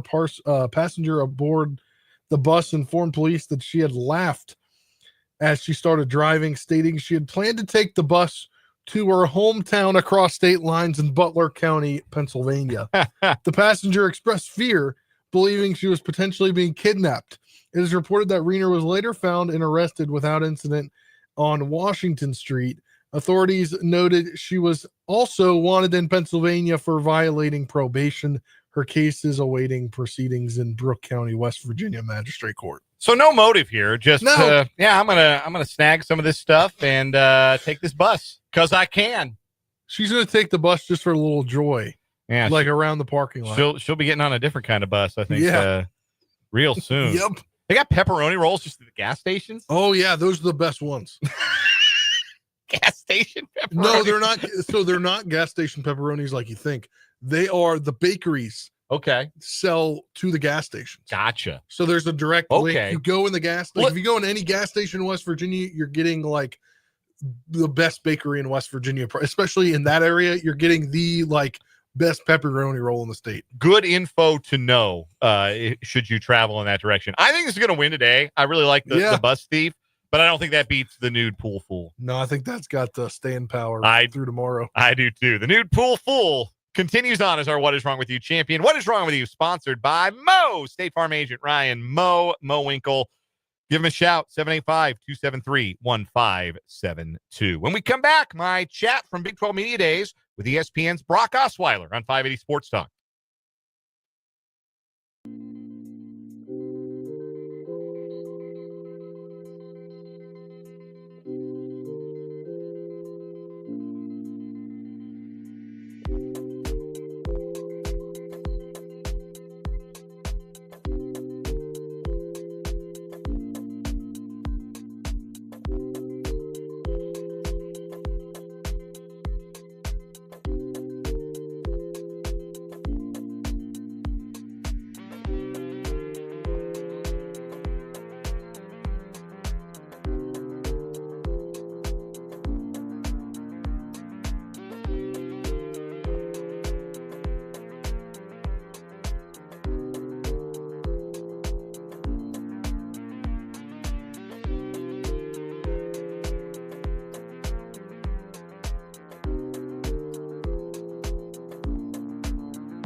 .442 on 580 Sports Talk. Dan and Spencer hanging out with you.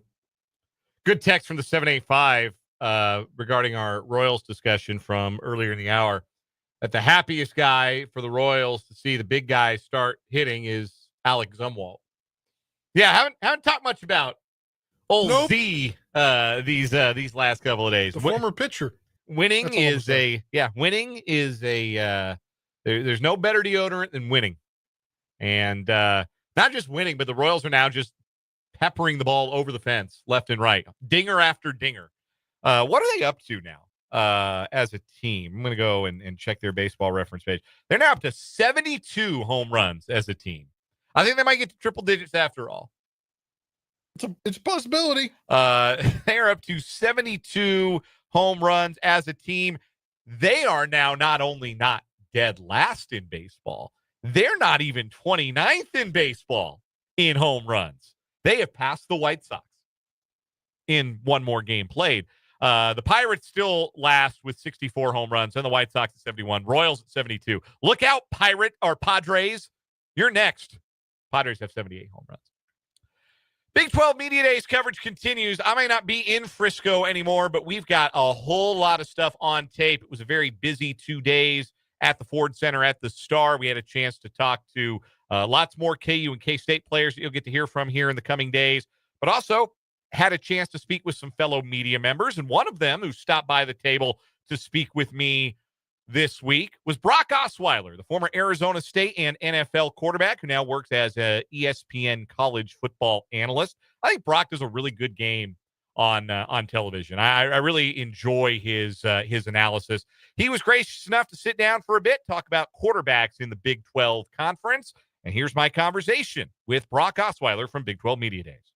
From Big 12 Media Days in Frisco, Texas, at the Ford Center at the Star, we are joined by former Arizona State quarterback.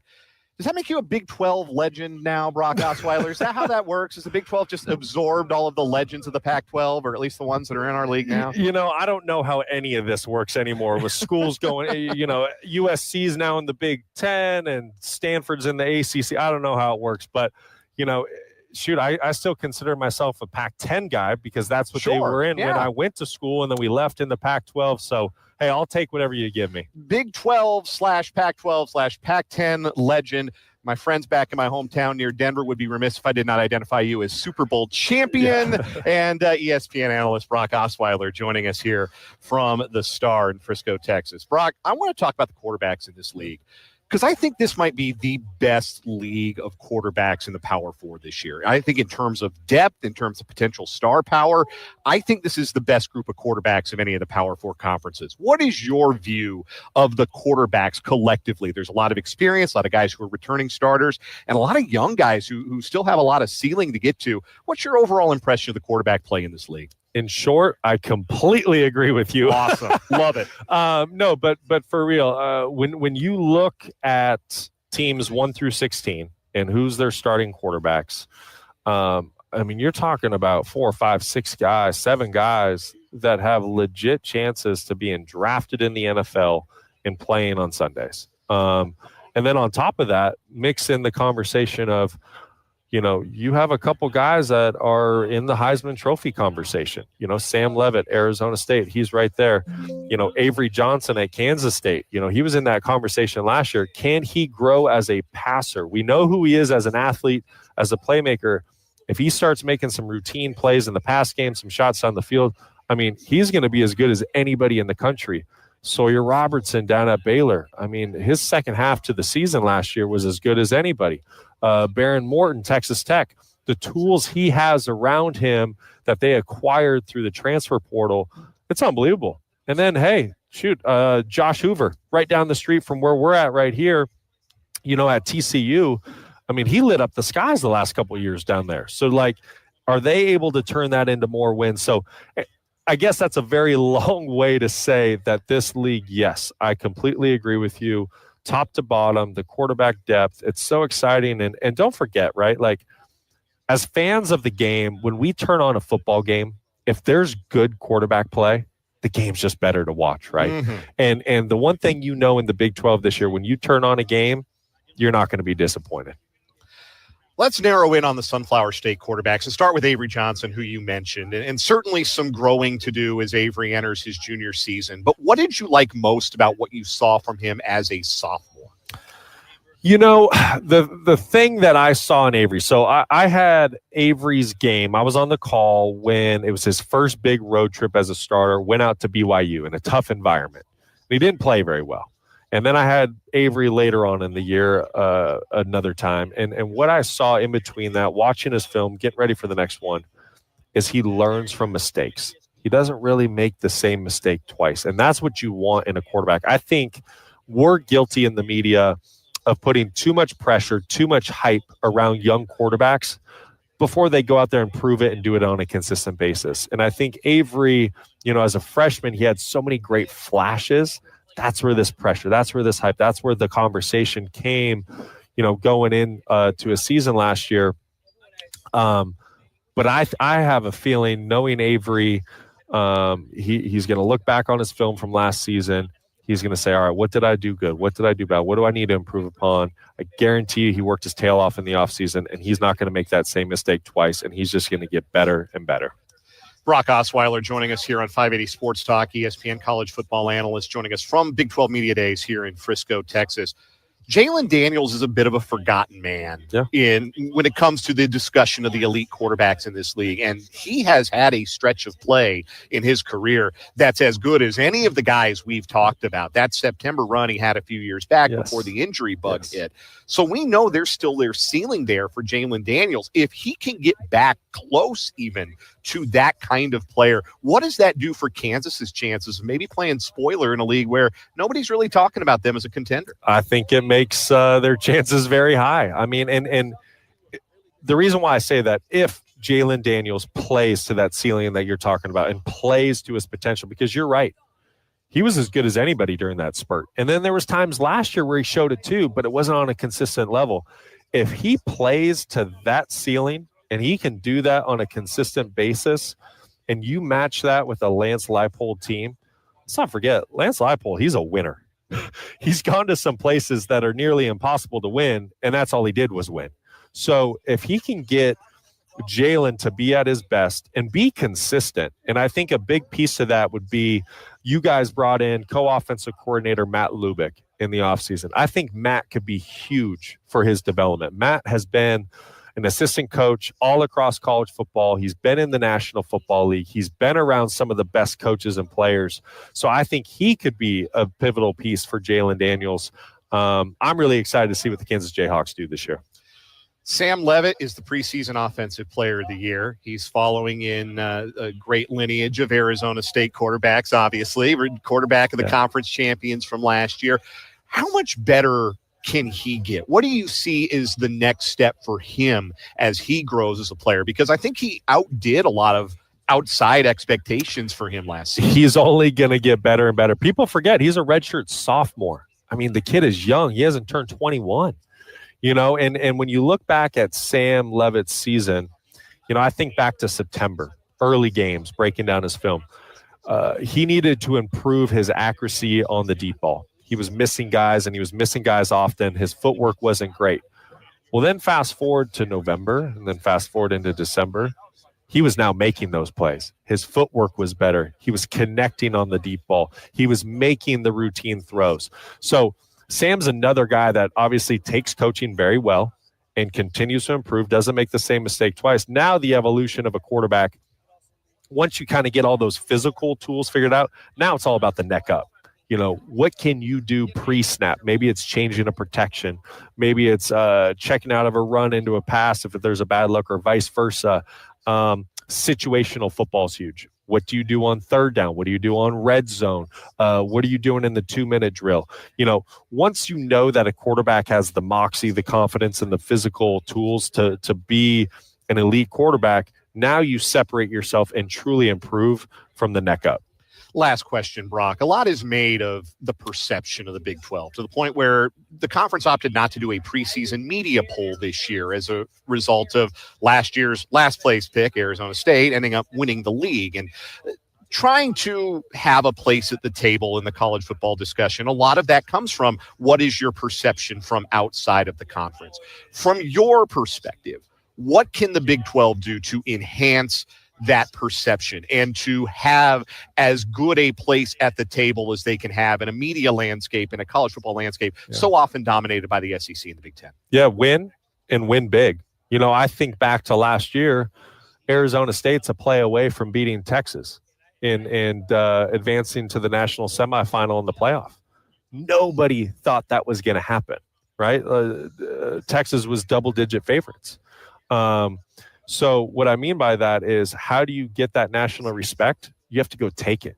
So as the Big 12 moves forward this year, you need an Arizona State, a Texas Tech, whoever that team is this year, you need to go win in the playoff. You need to win big, and you need to knock on the door for a national title, or even go win one. And when you do that, well, now you've earned your respect. You know, there's a saying in football, and really it's probably all sports, but respect is not given. It's taken. So if the Big 12 wants that respect on a national stage, and especially in football, well, then you need to go compete for a national title. ESPN analyst Brock Osweiler joining us on 580 Sports Talk. Brock, really enjoy your work in the broadcast booth. Thank you so much for stopping by. Appreciate your time. Thank you for having me. That was Brock Osweiler earlier this week at Big 12 Football Media Days. We'll take a timeout, come back, wrap up this 4 o'clock hour, 580 Sports Talk.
Quick either or over under for you, Spencer Dupuis. I'll set the number at 0.5 over under number of Big 12 quarterbacks invited to Manhattan for the Heisman Trophy ceremony.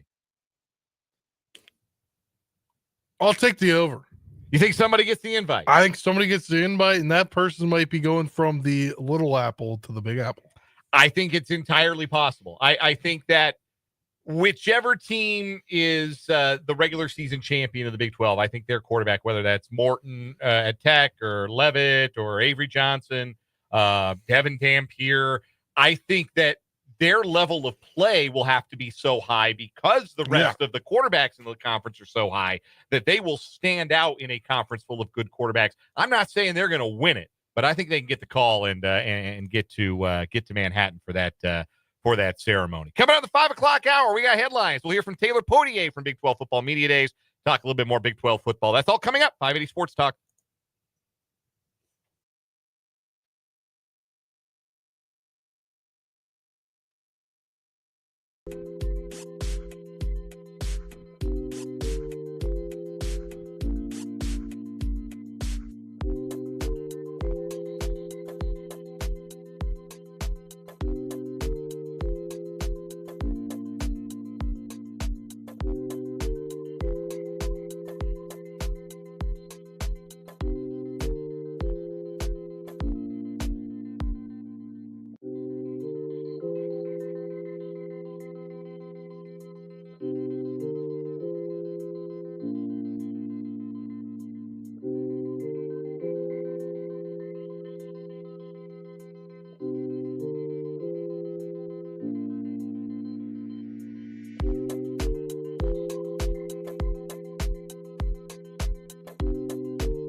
Let's get it. Hour number 3, third and final hour of this Thursday edition of 580 Sports Talk. Thanks so much for being with us here on the Sports Voice of Kansas, 580 WIBW, FM 104.9, online at 580WIBW.com, and in living color on our YouTube channel, 580 Sports Talk, and on our Facebook page, WIBW News. Thanks for being here. Thanks for being part of the audience.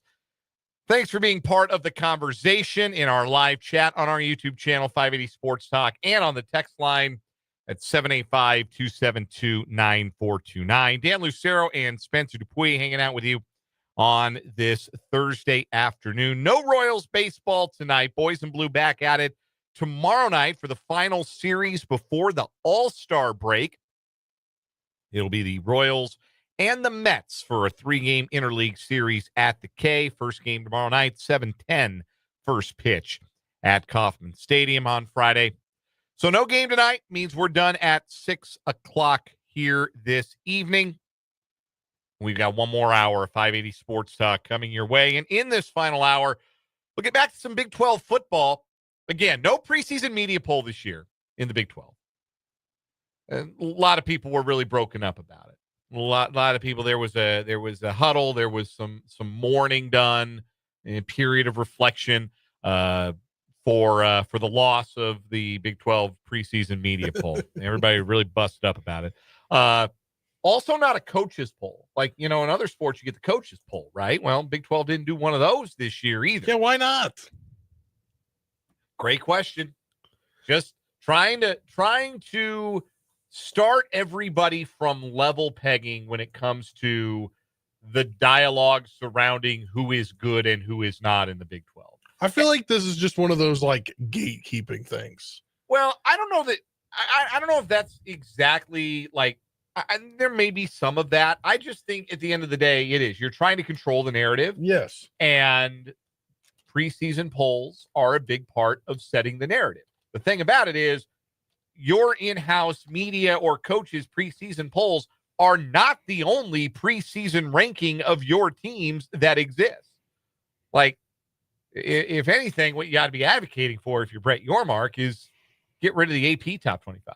Get rid of the preseason coaches poll and just start everybody, do your first poll 3 weeks in or 4 or 5 weeks in. Because then because it is true that you start as a team, it's almost like you start where you're ranked, and then how you move up and down is a lot tied to, where you began. So I get what Brett Yormark is thinking. I don't think it's going to work. I don't think it is the most effective way to do it, but I understand it. And it's not the end of the world that we didn't get to vote for who we thought was going to win the conference. We all had opinions. We all gave our opinions, and those opinions will continue to circulate. But there was no coaches poll this year, at least not one run by the Big 12. But you know who did run one? Brett McMurphy. Good old Brett McMurphy, who's now with On3 Sports. Yeah, he's now with On3. I saw him at Big 12 Media Days. He was hanging around. He did a couple of radio hits. I wanted to try to get him, but the timing didn't work out. I used to think after he left ESPN that he was just like a fake, like his account was just a bot for a little bit. No, man. There are very few that keep it as real. As Brett McMurphy. When Ohio State was coming after him, he was doing all that reporting about their weird assistant coach who had the drinking problem and was being inappropriate at the White House bathroom and all those things. Yeah, sending inappropriate pictures and all of this. And Ohio State and that particular coach were coming at him saying not true, and he was firing back. Like, Brett McMurphy is feisty. That dude is not afraid to stay in the middle of the ring and trade some blows, even though he's not big in stature. Yeah. I think I'm bigger than Brett McMurphy. I'm certain I'm taller than Brett McMurphy. But no, you're taller than a lot of people, right? I'm taller than Noah Fafita. Guarantee you that. I think I'm the same height as Rocco Beck, and he's listed at 6'1". So, okay. Dan, you are 6'1". Man, if I had put that on my dating profile all those years, might have had some better luck in my 20s. Anyway, neither here nor there. the Big 12 coaches poll ended up being conducted by Brett McMurphy. And the coaches like the Cats. They like them a lot. So we'll get into that a little bit. Also, more player interviews from Big 12 football media days. We had so many of them, we couldn't possibly cram them all into 2 days worth of show. Still got plenty that we're going to bring you here in the coming days on 580 Sports Talk. Later this hour, my interview with Taylor Poitier, the 7th-year senior for the Kansas State Wildcats. Redshirt year, injury redshirt year, COVID year 7 for Taylor Poitier at guard for the Kansas State Wildcats, probably in line to start at guard this year.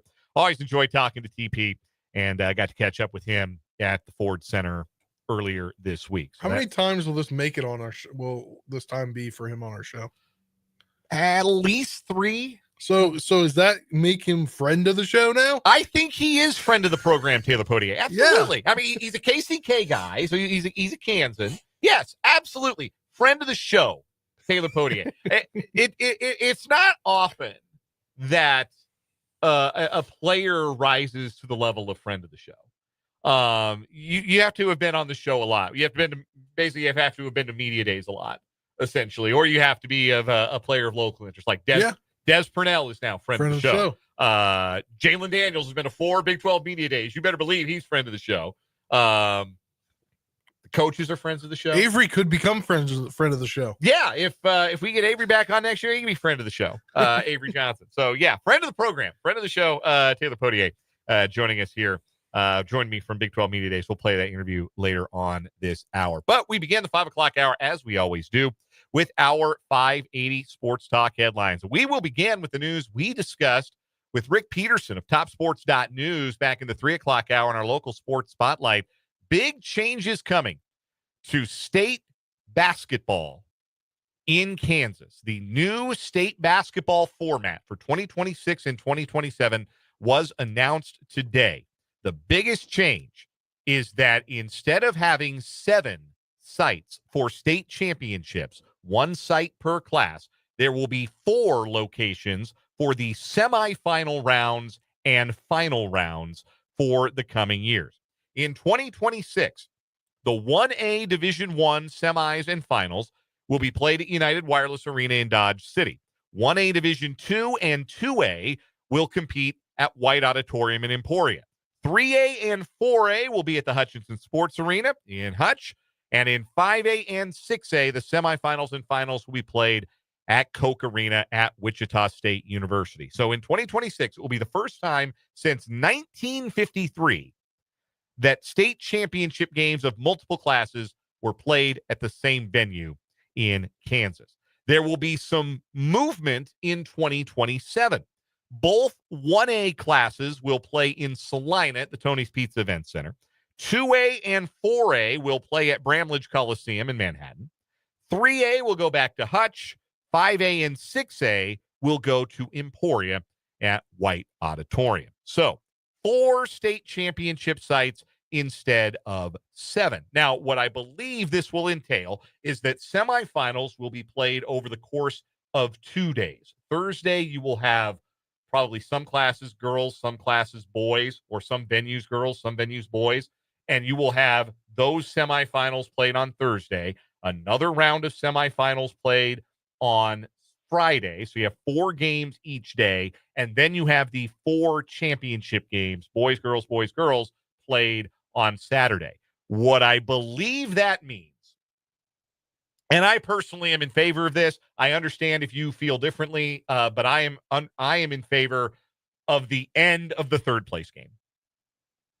It sounds like we're done with third place games, and I can only say hallelujah and amen to that, because all due respect to the competitors, to the fans, I know if you feel differently, I respect that opinion, but nobody wants to be in a third place game. Nobody wants to play in a third place game. You don't want to ref third place game. You don't want to watch third place game. It's third place. I always thought that was weird coming from 2 states that didn't do that. Yeah. Seeing that, like, I get the reasoning. Like, I understand why they have played them for as long as they have. Yeah. And like I said, I am respectful of the arguments for them. I just don't think that they serve a real great purpose. And I will not be sad if they are over.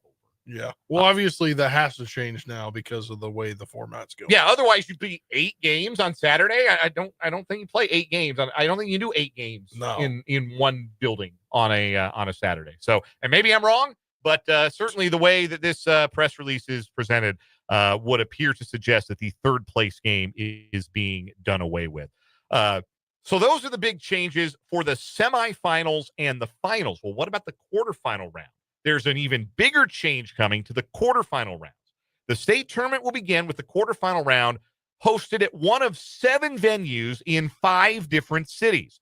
State quarterfinal round games will be played at United Wireless Arena in Dodge City, Tony's Pizza Event Center in Salina, Maybe Arena at Kansas Wesleyan University in Salina, Koch Arena in Wichita, Garvey Center at Friends University in Wichita, White Auditorium in Emporia, and the Kansas City, Kansas Community College Fieldhouse in Kansas City, with quarterfinals scheduled for Tuesday and Wednesday of the state tournament week. And how it will work is that in each class, the top 4 seeds will play at the venue closest in proximity to their campus.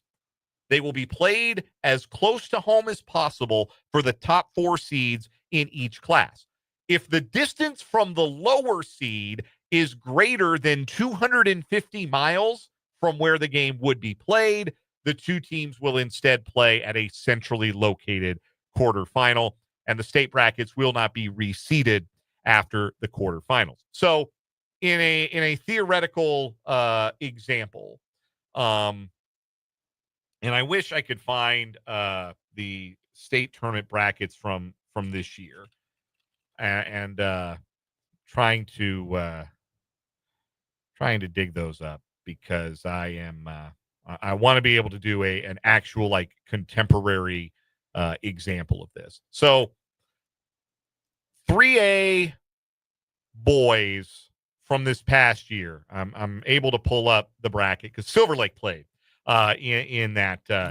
Silver Lake was a 7 seed in the first round. They upset Lakin, and of course Silver Lake would go on. They lost to Goodland in the semifinals. But Silver Lake played Lakin in round 1. Lakin, I don't know if you know where Lakin is. I know where Lakin is. I don't know where Lakin is. I've been through Lakin. Lakin is in western Kansas. So I didn't get to call that game, but I went down to the later portions of. So Lakin is in western Kansas. So the closest venue for Lakin would be United Wireless Arena in Dodge City. Okay. So I am, again, trying to do a little back of the napkin math here, but Silver Lake to Dodge City is a distance of 266 miles. So that would be too far for Silver Lake to travel. So Silver Lake and Lakin would have met somewhere more centrally located, probably Salina. Yeah. Probably one of the 2 venues in Salina, and would have played there. So that would be how that would go. Like Heston Burlington. Heston, that was another first round boys matchup this year. Now Heston is close to Wichita. Burlington is not 250 miles from Wichita, so that game would have been played at one of the 2 Wichita sites, either Koch Arena or the Garvey Center. So that's how the first round of games is going to work. Is you will have a closer drive, so maybe a little bit more of an advantage for those top seeds by record, and then it won't be received. You'll go to your site for semifinals and the finals. A text from the 785 says shows a sad state of affairs that Topeka doesn't get any games. So sad. I agree with that 100%. I don't know where Topeka stood in the pecking order when it comes to the bidding process, what their bid looked like, if there was a bid at all. I have no inside information on what, if anything, Topeka did to try to get state tournament basketball back. I have heard for years that since they lost state tournament basketball, they have wanted to get it back, but it will not work out for the next 2 years. Well, I would really like to see, I think it makes a lot of sense for games to be in Topeka, and I'm really hopeful that Stormont Vail Event Center or Lee Arena could host at least quarterfinal round action at some point in the future. You would have to think Lee Arena at this rate, because the Federal Prospects Hockey League, Topeka Scarecrows. Yes, you've got a schedule around that. theoretically moving forward. And again, I don't know what that looked like for 2026. And No, certainly, I mean, yeah. their schedule's not out for 27, obviously. But you've got other dates that you have to book around when you have a building of that size. And there are other buildings, we talked about this with Rick Peterson, that like to keep those dates open for the possibility of hosting an NCAA regional. And Lee Arena would certainly just host it, obviously, the Central region, and would like to keep those dates open potentially. That's always been a concern for Gross Memorial Coliseum and Hayes, why sometimes Hayes hasn't hosted games. Obviously, Bramlage is in and out, depending on where the Big 12 schedule lines up, and if they've got to host a regular season game for the K-State men or women there. So there's lots of moving parts, and I would not rule Topeka out for the future, certainly. But yes, I'm always disappointed. Every time it rolls around and state basketball sites are announced and Topeka's not in the mix, that makes me sad, because I do think Topeka's a great host site in theory and has two potentially excellent venues that I think would do a great job hosting. And I am sad that state basketball has left Topeka, and I do hope it comes back soon. But that is the new format for state basketball. And again, speaking for me, I love it for a lot of reasons. I love the fact that I think we're going to get some buzz into some of those bigger venues that only host one class, and you don't get the travel and you don't get the atmosphere in the building because people just don't go. And I think that will change. I think the atmosphere at Koch Arena will be much better on Championship Saturday with both 5 and 6A teams in the building. I think it will be better. I think it will be, it's always good in Emporia, but I think it will be better in Salina when you have 2 classes there instead of just one. And it being the small classes, you'll get entire towns driving out to Salina to see those games. It will be a good atmosphere at the Tony's Pizza Event Center, where sometimes some of those buildings just feel so big when you're playing state basketball there. Bramlage is another one. Having 2 classes there, I think that will be good for the atmosphere and make it feel bigger and make it louder and make it more well-attended. I think it will make media coverage easier. I can speak for us. It's going to be easier for us to round up 3 or 4 broadcasters than it is in this modern era to round up 7, with many of our longtime state tournament voices having hung up the headsets over the years. It will be easier for us to bring you state tournament coverage on 580 WIBW. It just will. It'll be easier for TV stations to get people to sites and cover it that way. Mark B makes that very same point in the YouTube comment. So I think this is good. I think this is a good thing all the way around. I'm excited to see Keisha do it. I hope it works out in the way that they hope that it will work out. And I'm excited to see how it impacts crowds, atmosphere, travel, media coverage. I think it's all going to be real positive. That's first headline of the day. You've got a K-State women's basketball headline, Spencer. Oh, yes, I do. Let me pull it up here. This is information coming from Kels Robinette in the from the Wichita Eagle here. Kansas State announced today that Jeff Mittie has signed an extension. Yes, another extension. He signed one last summer through 2028, 2029. He has now signed another. They haven't specifically clarified if it's a whole new contract or it's just another tacked on year, but he will be with the team through the 2029-2030 season. And the numbers for last year, no numbers have been released financially yet, but last year he was set to earn $780,000. This upcoming season, his salary was set to increase each year until it maxed out at $925,000 at the end of his deal. And he's had a pretty successful career, 218 and 143 in his 11 seasons, guiding the Wildcats to 6 NCAA tournament appearances. But after all the talk that there was there the early March about Mizzou maybe trying to come snatch him up, and he kind of downplayed it, it's because this was probably in the works. So the Manhattan Mercury is reporting that no financial changes have been made to the contract. It's just an extra year.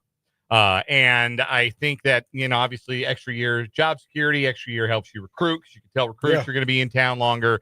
Also, I'm sure it doesn't hurt when you have other programs kind of sniffing around. There had been rumors that Mizzou was interested in hiring Jeff Mittie back when they were looking for a head coach back in March. So that's always a nice little thing for a coach and specifically an agent to use as leverage to maybe get an extra year on a contract, but certainly well earned after reaching the Sweet 16 for the first time in over 2 decades last season. for K-State women's basketball.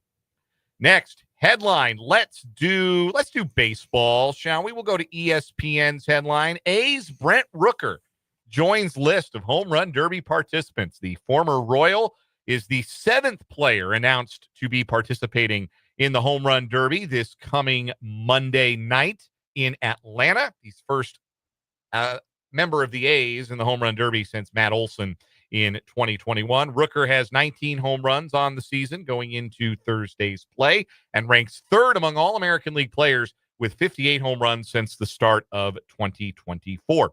The other players who've been announced for the home run derby this year, Atlanta's Ronald Acuna Jr., he'll be the hometown favorite.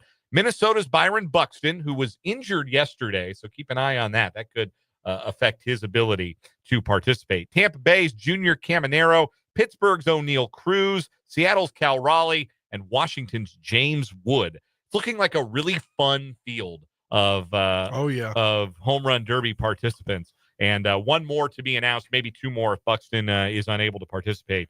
But that is the home run derby field thus far, with Brent Rooker being the latest to join the fray. And speaking of the upcoming Midsummer Classic, all-star roster replacements have been named as players are pulling out due to either injury or for pitchers having a start in close proximity to Tuesday's Midsummer Classic. In the National League, the Dodgers' Yoshinobu Yamamoto, Milwaukee's Freddie Peralta, and San Francisco's Robbie Ray are all out of the All-Star game due to, again, starting a scheduled outing this coming weekend. Yamamoto starting Sunday for the Dodgers. Freddie Peralta is starting Sunday for the Brewers. And I believe Robbie Ray is also starting Sunday for the Giants. So their replacements are Cincinnati's Andrew Abbott, Milwaukee reliever Trevor McGill, and Mets starting pitcher David Peterson. Over in the American League, Alex Bregman's going to miss the game due to injury. So is Jeremy Pena of the Astros. Jose Ramirez wants to take the week off and get healthy. He's playing through an Achilles injury right now. And Hunter Brown for the Astros is Sunday's scheduled starting pitcher for Houston. The injury replacements from the American League so far, a pair of third basemen, Tampa Bay's Junior Caminero and Houston's Isaac Paredes, utility infielder Zach McKinstry of the Tigers, and Minnesota Twins pitcher and Royal killer Joe Ryan replacing Hunter Brown. So you're telling me Miguel Garcia got snubbed again? I am just going to tell you that Miguel Garcia and Zach McKinstry have been worth the exact same wins above replacement, according to Baseball Reference. Zach McKinstry is in the game, it seems like, because he can play a bunch of positions. Well, Miguel Garcia has played a bunch of different positions this year. Yeah. Let's see. Who's got the higher batting average? McKinstry. Garcia. Who's got the higher on-base percentage? Garcia. Who's got the higher slug? McKinstry by 4 points. Who's got the higher OPS? Garcia by 3 points. Who's got more home runs? Garcia. Who's got more doubles? Garcia. Who's got more stolen bases? Garcia. Snubbed. I agree. It's one thing you take one guy at the position over him, and it's like, well, all right, man, tough luck for Mike Kelly. He's having a really nice year. They took 2 different third basemen and a utility guy better than Miguel Garcia? What? Maybe you look at it and say, well, the Royals are below 500. They shouldn't have 3 All-Stars. That's bull. Don't take that out on Michael. Yeah. That's not fair. That's not fair to Michael. He's had an all-star caliber year. Hopefully that just fuels him into the second half. Yeah, that's all you can do is use it as motivation. Give me this last headline here. There's been no decision on NCAA tournament expansion today, as per Matt Norlander of CBS Sports. The tournament selection committee has wrapped up its annual summer meetings, and there's no decision on whether or not to expand the NCAA tournament. Sources confirmed to CBS Sports. An official update from the NCAA is expected to come in either tonight or tomorrow. So, which, I mean, that's better than nothing. Still a chance that the tournament expands, but they don't have the votes for that right now. Yeah, not for next year. So that is the latest. It was widely expected that there would be a decision today. So the fact that there's no decision and they're kicking the can, even if just for a couple of days or weeks, is a little bit surprising. So that is the story. Matt Norlander reporting that the summer meetings are done. There has been no decision on whether or not to expand the tournament and how many teams that you would expand it to, whether you'd be expanding it to 72 teams or 68 teams or 70, or rather 76 teams. It's already at 68, of course. No decision. So the NCAA will still keep its options open for the 2026 tournament. But if it had the support to expand the tournament, they would have expanded the tournament already. So I'm maybe starting to think it's not going to happen, at least not for 2026. Yeah. That'll do it for 580 Sports Talk headlines. When we come back, my conversation from Big 12 Media Days with K-State senior O-lineman Taylor Poitier. It's coming up on 580 WIBW.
Just because I'm not still in Frisco, Texas, doesn't mean we don't have a lot more Big 12 Media Days content to bring you today and in the coming days. Lots more interviews with K-State and KU players, including this one, my chat from Tuesday with Taylor Poitier. He is the 7th-year senior for the Kansas State Wildcats on the offensive line.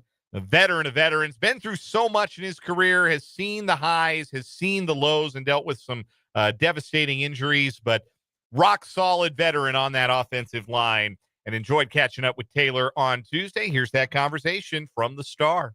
Joined live at the Star in Frisco, Texas for Big 12 Football Media Days by senior offensive lineman Taylor Poitier. Taylor, did you enjoy your summer?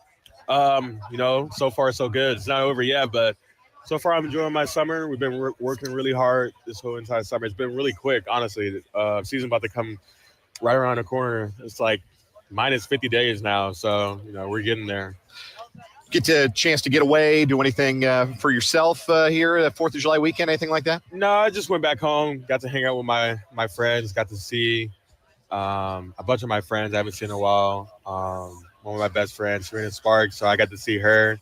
And then a bunch of my homeboys from back home. So outstanding. Well, it's just about ready to get back to work. And when you do, you're the veteran of this group. You're a 7th-year senior, and no literal gray in your beard, but you are the veteran of this group. What kind of perspective does that give you, especially when a younger guy comes to ask you for advice, or when you're going through a drill or a rep that you've done countless times now in your career? What kind of perspective does that give you, having been through it so many times? Yeah, I wouldn't say it's easy at all. Like it's still hard, but you understand a lot more of what's going on. And what I do, I try to do my best when it comes to like helping out the younger guys, showing them, the steps to be successful, honestly, especially those younger guys. Like, they don't know a whole lot. Like, they're all new to this.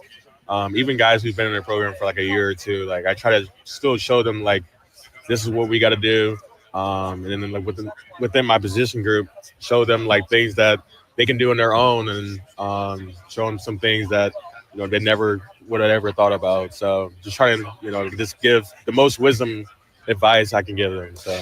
Got some veterans obviously coming back. You're among that group. 4 transfers in from Power 4 schools, plus a young group that's trying to crack the playing time as well. Is this as competitive as the offensive line room has been in your time here?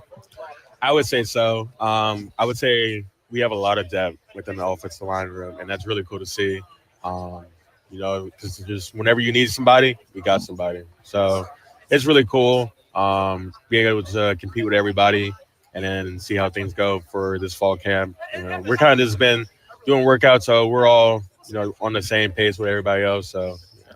What have the new guys brought as far as their perspectives from the programs they've been in, some of the things they've gotten to do or see or been coached for? Does that make for maybe a bit more of a collaborative environment as you guys share information, tricks of the trade, industry secrets, things like that? So, yeah, like especially with like the newer guys, new transfers, we try to make things as easy as it can get, like when it comes to like them learning like the playbook and all that stuff. Try to adjust calls to what they would call back there at like their old schools to help them understand a little bit more. And it's really good. Even though like when we got our new offensive line coach, he's like emphasized just trying to like make things a lot more easier for everybody so they can truly understand it and pick it up well. Kansas State senior offensive lineman Taylor Poitier joining us here on 580 Sports Talk from Big 12 Media Days in Dallas, Texas.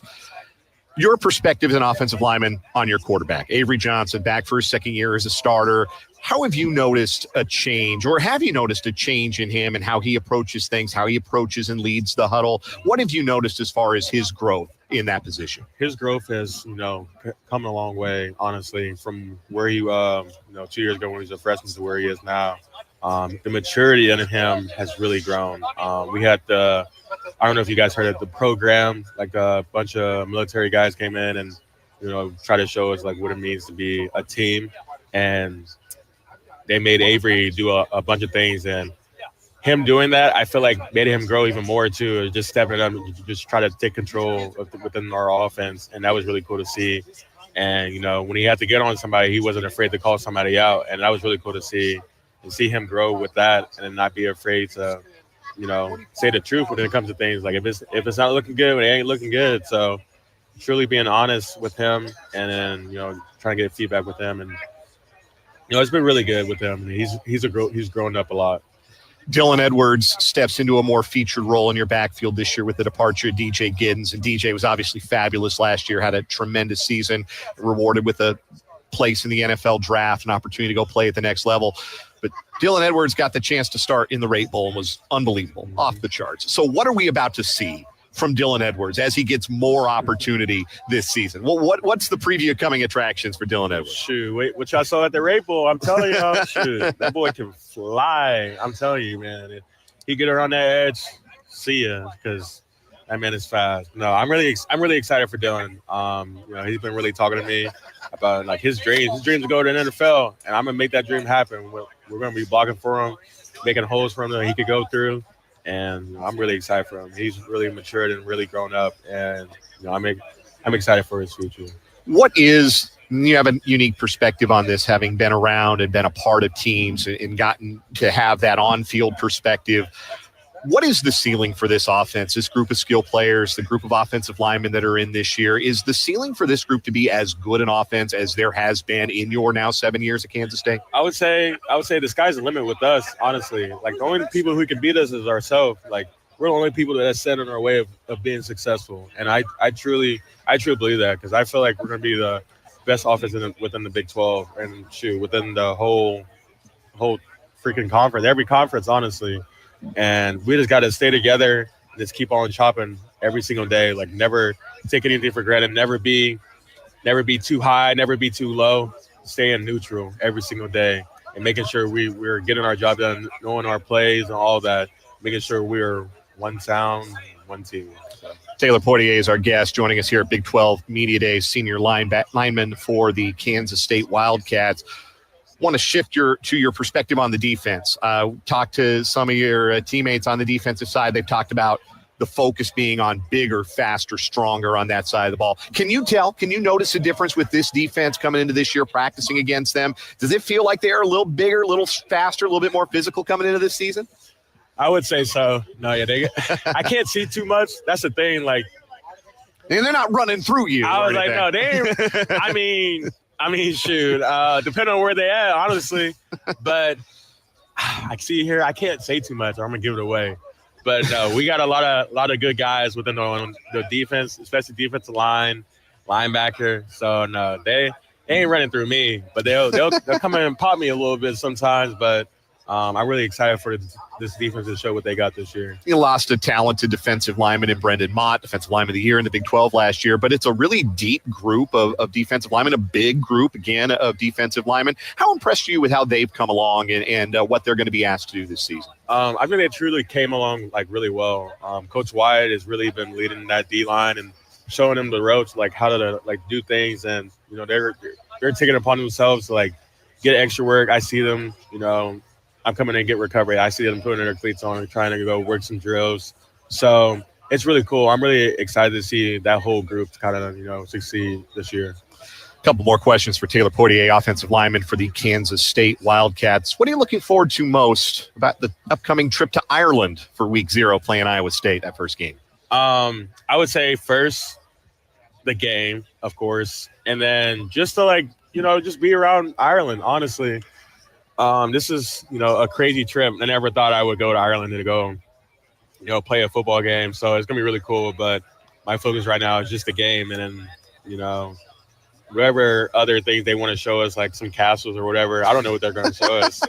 But just to see the finer lives in Ireland. So, what is your favorite Irish thing of these Irish things? Irish spring soap, Irish setters, leprechauns, or Lucky Charms cereal? Favorite of that group? Shoots. I would say Lucky Charms 1, Irish Spring 2, and then leprechauns. Have you ever seen the leprechaun movies? Yeah, the horror movies. Yeah. there's like 8 of them, and then me and my friend we watched them all in one night. And I didn't know there was that many. I never heard about it until I saw the first one, and I didn't know they had like 6 other movies behind it. So I would say, I'm really excited just to see everything they have in Ireland. So yeah, excited to see year 7 for Taylor Poitier on the offensive line for the Kansas State Wildcats. Taylor, appreciate the time, appreciate the conversation, and wish you all the best for this coming season. Appreciate you. That's Taylor Poitier. Friend of the show, Taylor Poitier. I got to be honest with you. I may have made it sound in the course of the end of that conversation like I have watched the Leprechaun movies. I don't do scaring myself recreationally. I did not know there were such movies. So I don't watch horror movies. So I am aware that there is a series of horror movies about leprechauns. I'm aware of their existence. I have seen that they exist. I would not watch one of those at all. Also, Mark B points out, yeah, man, like what? No love for the Irish setter? That's a totally cool breed of dog. No love for the Irish setter. I was surprised. I'm still on the fact that there's these horror movies. I didn't know. Also, your question, the first one, you got a bonus on your question. He listed everything for you. He did. He ranked them for me. Yeah. Leprechaun is a 1993 American horror film. So Leprechaun 2 came out in 94. Leprechaun 3, then Leprechaun 4 in space, Leprechaun in the Hood, Leprechaun Back to the Hood, that's THA Hood, Leprechaun Origins, and Leprechaun Returns. Oh, the Returns one's less than 10 years old.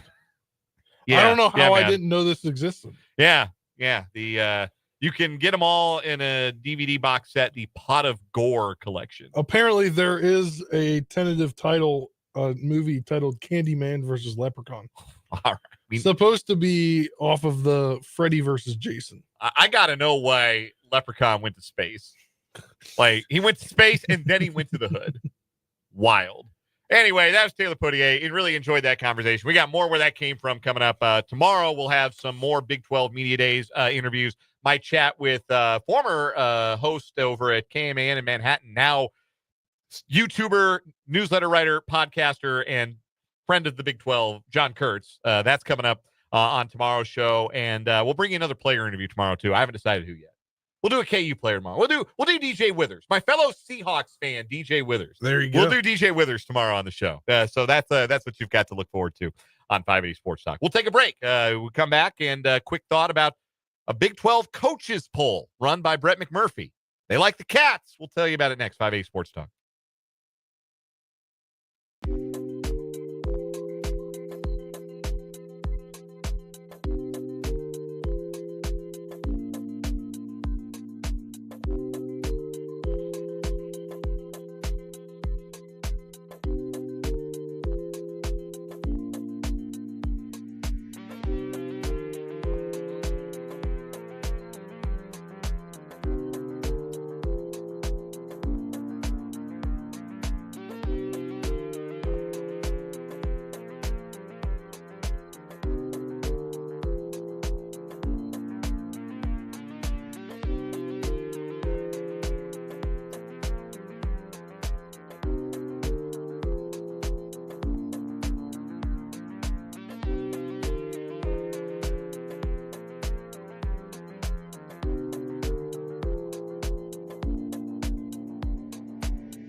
Round and third, heading for home on this Thursday edition of 580 Sports Talk.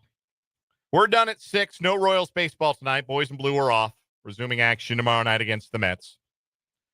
Brett McMurphy, now of On 3 Sports, spoke with the coaches of the Big 12 and conducted something like a preseason coaches poll where he asked who the coaches would pick to be the first place regular season finisher and the second place regular season finisher in the Big 12. This was a poll where the coaches who were asked were all granted anonymity, could not vote for their own team, and the leading vote getter was Kansas State.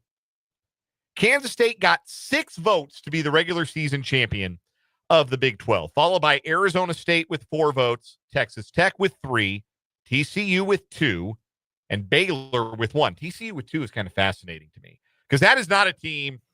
Not only so, I laid out my 6 teams I think can win the Big 12 this year. My group of 6 is K-State, Iowa State, Arizona State, Tech, Baylor, Utah. TCU is not even like my first team out. I don't even think they're my second team out, to be completely honest with you. That maybe I'm overlooking Sonny Dykes and Josh Hoover and the Horned Frogs, but they got 2 first place votes. Baylor got a first place vote. As far as votes to be the runner-up, Iowa State, this is very funny. It is funny. Iowa State didn't get a single vote to finish first, but they got 7 votes to finish second. That's hilarious. Also receiving runner-up votes, K-State, Arizona State, and Texas Tech with 2 each, TCU, Baylor, and Utah with 1 each. So Kansas State appeared on the most ballots and got the most votes to be the league champion. So that's what the coaches are thinking. K-State, Iowa State, Arizona State, and then Tech appeared on the most ballots. And in talking to people around, that is starting to feel like kind of the pecking order. And whether we got to vote in a formal poll or not, that is going to be the narrative entering the Big 12 season, that those 4 teams are the teams to beat. That's going to be the narrative.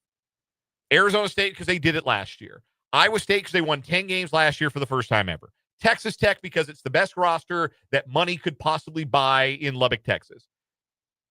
K-State kind of on its own merits, right? Like, they don't have that, like, compelling narrative from last year or narrative from the offseason. It's just people looking at that roster and saying, oh, yeah, man, they got some dudes on offense. They've got Avery Johnson. They've got experience on defense. Yeah, there's not like a compelling K-State narrative. It's just a really good football team.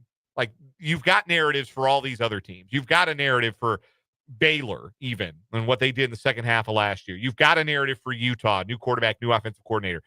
K-State's narrative is they're K-State. We know they're always going to be good.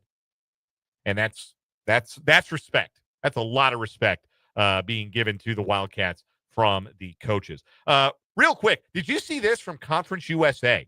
Conference USA is also not going to do a preseason media poll before their media day event this year. Instead, they are polling a bowl confidence index, and it will rank teams based on preseason poll predictions. So instead of ranking teams, it's a yes or no answer, and you will vote, do I think this team will go to a bowl? Is Judy McLeod still running that conference? I do not know. Because that's...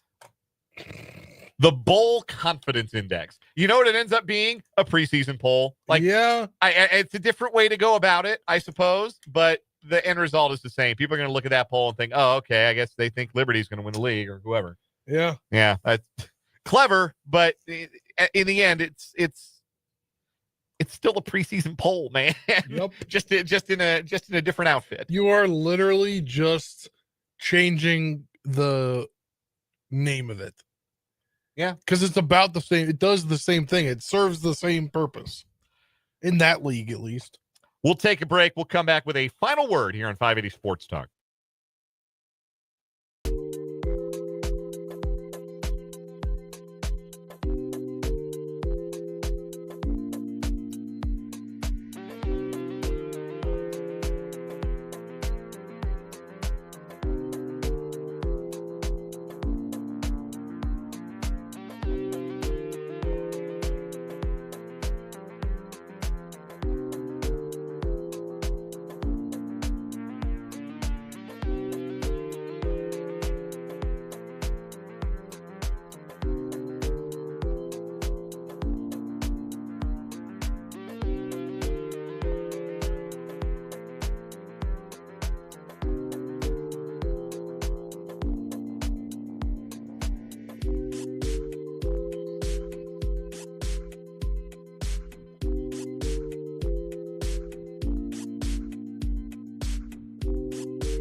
Final word time here on 580 Sports Talk as we wrap up this Thursday show. Spencer Dupuis, give us the final word, please. Yeah, the Royals are finally heating back up, and it's great to see going back and kind of looking at the stuff I missed while I was on vacation and just the multi-homer games, the guys hitting. little, striking out less, getting on base more, the pitching doing what it does. And it's great to see it for this Royals team, especially they've got obviously a day off, a well-deserved day off for what they've gone through over the last few weeks, trying to get back to where they are. And they got 3 tough games this upcoming weekend against the Mets before the All-Star break. And Miguel Garcia might be snubbed, but I think it's going to turn him into have an even better second half than he did first half, and he's had a hell of a first half. Final word for me today. Big 12 Media Days, all those Media Days events, they're meant to be celebratory. You are meant to leave excited. You are meant to leave optimistic. You are meant to leave feeling good about all 16 teams. You are meant to leave thinking the teams you think are going to be good are going to be awesome. And the teams you think are going to be bad have the ability to surprise. Like you leave just with good vibes and excitement for the upcoming season. But I really felt leaving Frisco and having had a day to reflect on it, I really felt that you saw in Kansas a team that was enjoying itself, that had a confidence about it. And for K-State, I think you saw a team and a group of players that really believes it's capable not just of good things, but great things this season. I feel better about those teams even than I did going into Big 12 Media Days, getting to talk to their coaches and players over in Frisco, Texas. Tomorrow on the show, Matt Derrick joins us. We'll hear from DJ Withers. We'll hear from John Kurtz. More Big 12 Media Days content. Join us tomorrow from 3 until 6. Until then, for Spencer Dupuis, I'm Dan Lucero, and this was 580 Sports Talk. Good night.